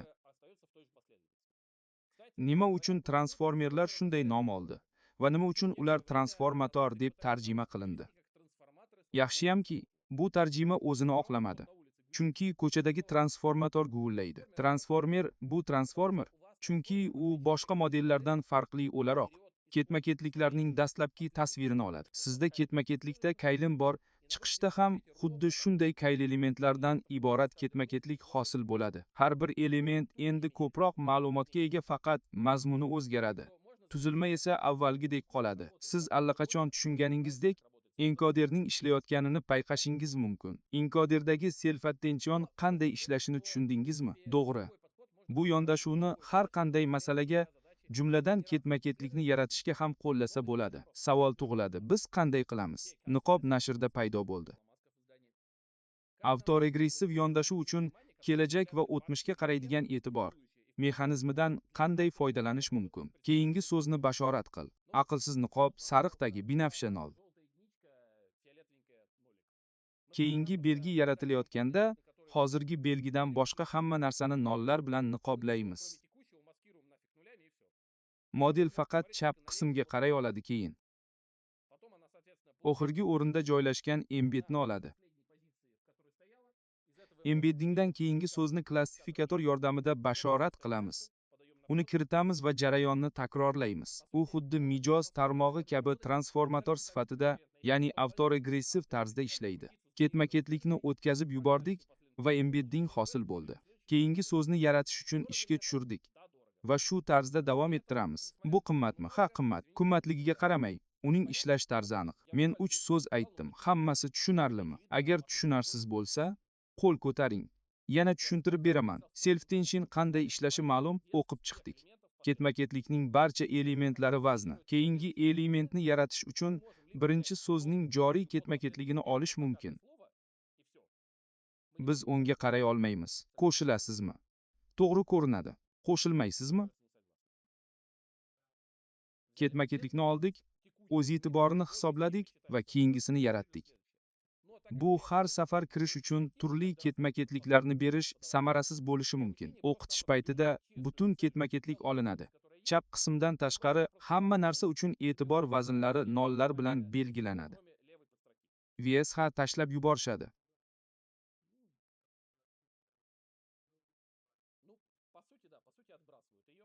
Bu nozik sterilizatsiya. Mana, lekin bu yerda darhol so'ragingiz keladi. Qiziq jihati nimada? Bu mumkin. Biz ketma-ketni yaratayotganda hech qanday huquqqa ega emasmiz.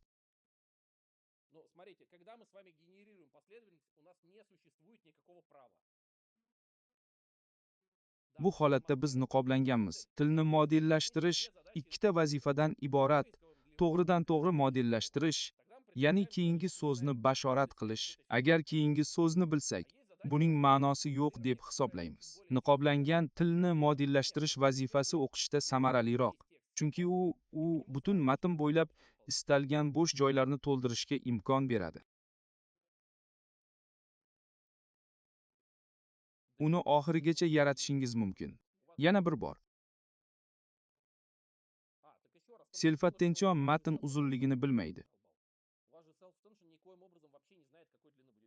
U istalgan uzunlikdagi ketma-ketlik uchun bu niqobni hisoblaydi.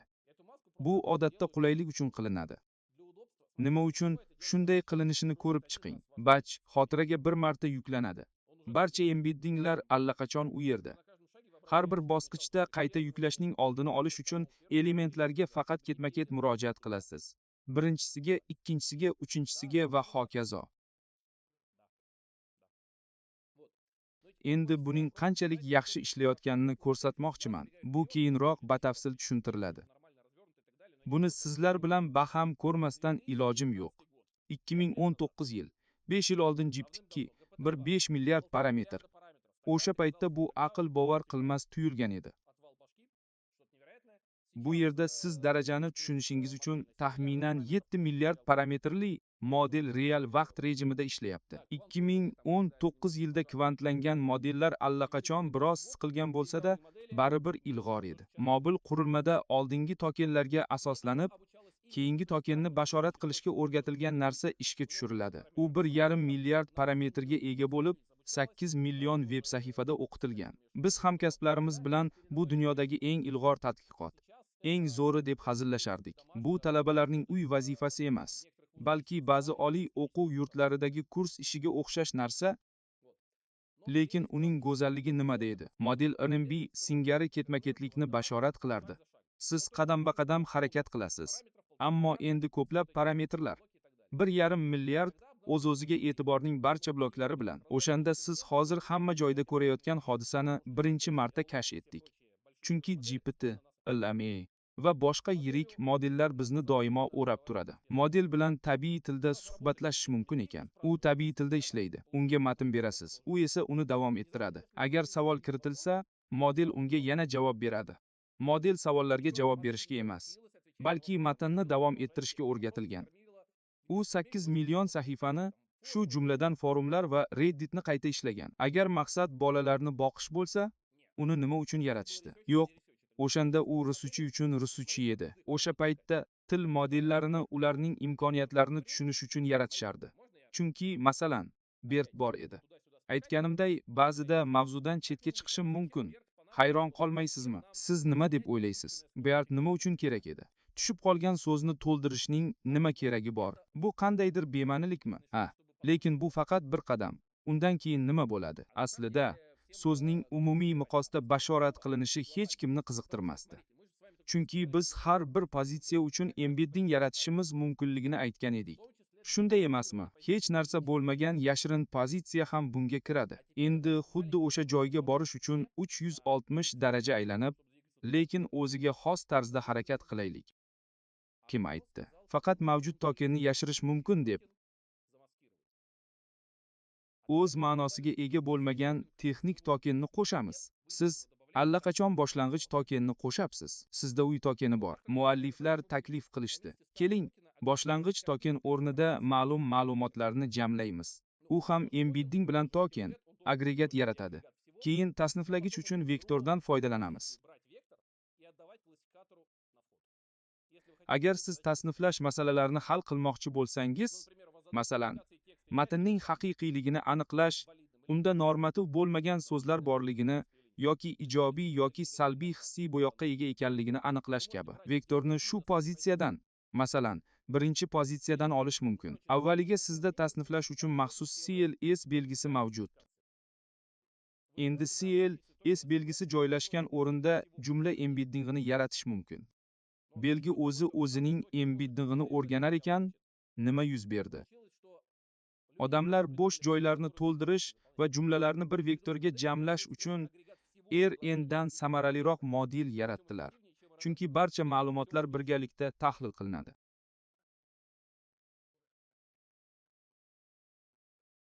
Bilasizmi, nima uchun? Biz modelni jumlada mavjud barcha ma'lumotlarni jamlashga o'rgatamiz.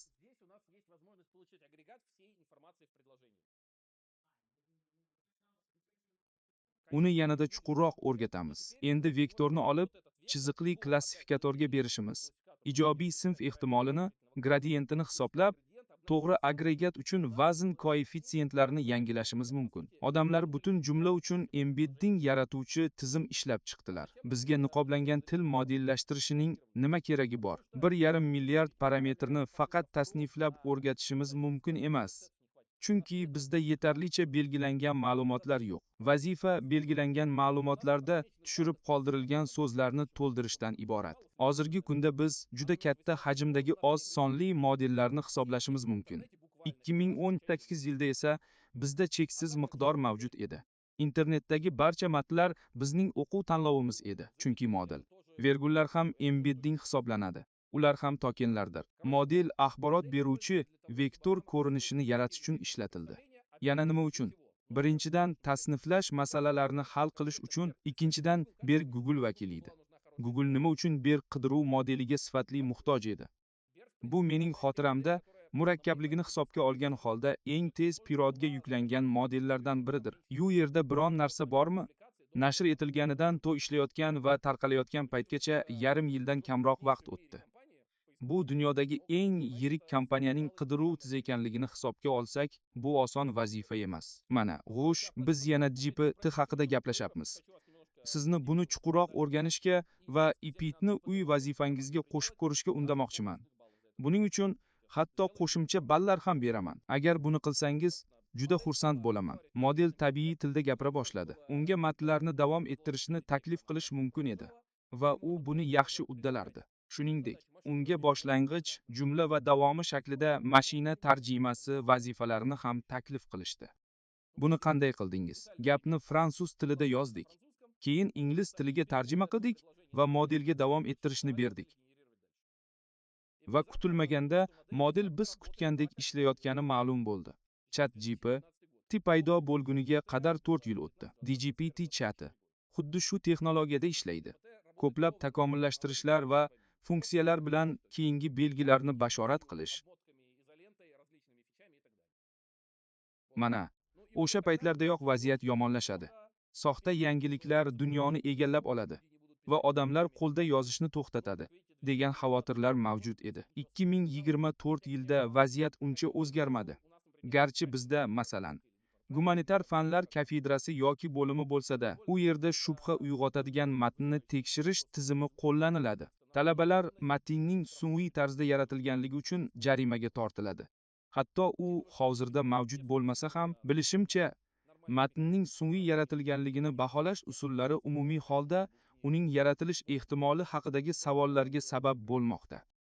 Mana, bu uzoq yillardan olingan tasvir modellarning vaqt o'qi bo'yicha o'lchamlari. 2019 yil iyul oyi. Eng yirik model ilgari 8 milliard parametrga ega edi. Hozir esa 16 milliardga yaqin. Va u hali oldinga siljimayapti. Chunki u 1 trillion parametrga yetdi. Ammo endi o'rganish uchun ma'lumotlar va resurslar yetishmayapti. Mana, kechirasiz. Men ham shunday qilishni xohlayman. Hamkasb oldinga yuramiz. Bu NLP sohasida dunyodagi eng yaxshi kurslardan biri bo'lgan Stenford universitetining Chris Mannning boshchiligidagi 224 kursidan olingan bashorat.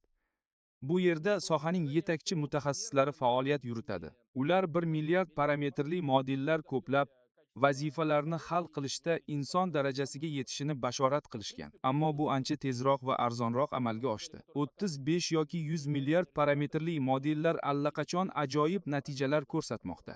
G'ush 1 trillion emas. Bu yerda 1,5 milliard. Nima savol tushunarsiz? 2019 yilda eng katta model 5 milliard parametrli jipi tikki bo'lgan paytda modelni 1000 barobar kengaytirish mumkin deb taxmin qilingan. Kritish: biz bunga erishamiz. Jofri Shinton haqida qiziqarli hazil. Yaqinda Nobel mukofoti berildi. 44 milliard parametrli model bilan koinot va hayotning bosh savoliga javob topamiz. Mana shunday ahvol. Nima bo'layotganini tushundingizmi? Asosiy mohiyati masalaning informativ vektor ifodasini topib, keyin natijani yaxshilaydigan chiziqli modelni qo'llashni xohlaymiz. Informativ vektor tasvirini yaratishdan universal yordamchini yaratishga o'tildi. Vaqtimiz bor. Savol berishim mumkinmi? Nima uchun modellar rasm yoki graf darajasida emas, balki til darajasida qurilgan? Nimani yaxshilash kerak? Ha ham yo'q ham.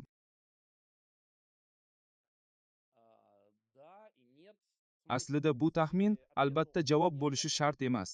To'g'ri javob yo'q. Chunki biz aslida nima ekanligini bilmaymiz. Qurilishlar haqida umuman olganda roziman. Til nima o'zi? U muloqot vositasidir.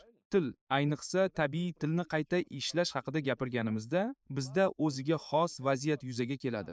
Ma'lumotlar ham, vazifa ham til orqali ifodalanishi mumkin.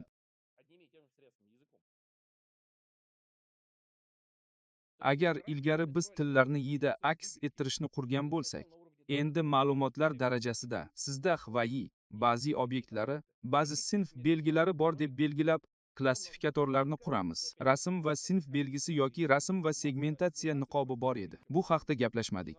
Hali gaplashamiz. Ma'lumotlar darajasida bu qanday ma'lumotlarni o'rganishimiz va mos parametrni shakllantirish edi. Ma'lumotlar va vazifa tavsifi matn darajasida ifodalanishi mumkin.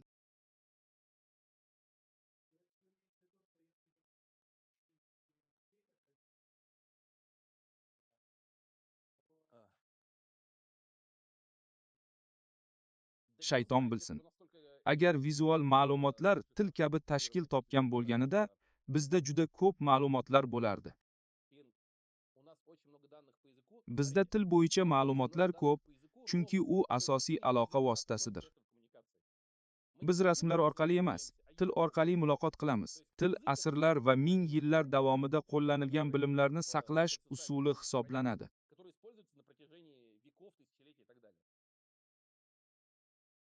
Men shunchaki shuni ta'kidlamoqchimanki, bu tilni tushunadigan model yaratish uchun ongli qadam bo'lmagan. Bu hodisa edi. U meni tushunadi. Keyin ish avj oldi. Mana shunday ahvol. Tamom savollar, istaklar, fikr-mulohazalar bormi? Hech kim bilmaydi. OpenAI, sizningcha men ochiq odam edimmi? Yo'q. O'z modelim haqida gapirishning nima keragi bor? Qarang chamasi, hech kim bilmaydi. Taxminan 150 milliard. Lekin men hech qachon aniq ma'lumotni ko'rmaganman. Men Lama va Mistralda qancha parametr borligini ayta olaman. Chunki kompaniyalar bu haqda ma'lumot beradi. Ular maqolalar, og'irliklar va arxitekturalarni e'lon qilishadi. OpenAI esa buni qilmaydi. Chiroyli va dabdabali tarzda chiqarilgan so'nggi yirik model DGP-2 edi. Jiptuch bo'lsa kerak. Ehtimol, ular uni e'lon qilishmagan yoki e'lon qilishgan. Lekin ancha keyin, buni hech kim kuzatmayotgan paytda, bu yerda savollaringiz bo'lsa, men shu yerdaman. Hikoyamni yakunlayman.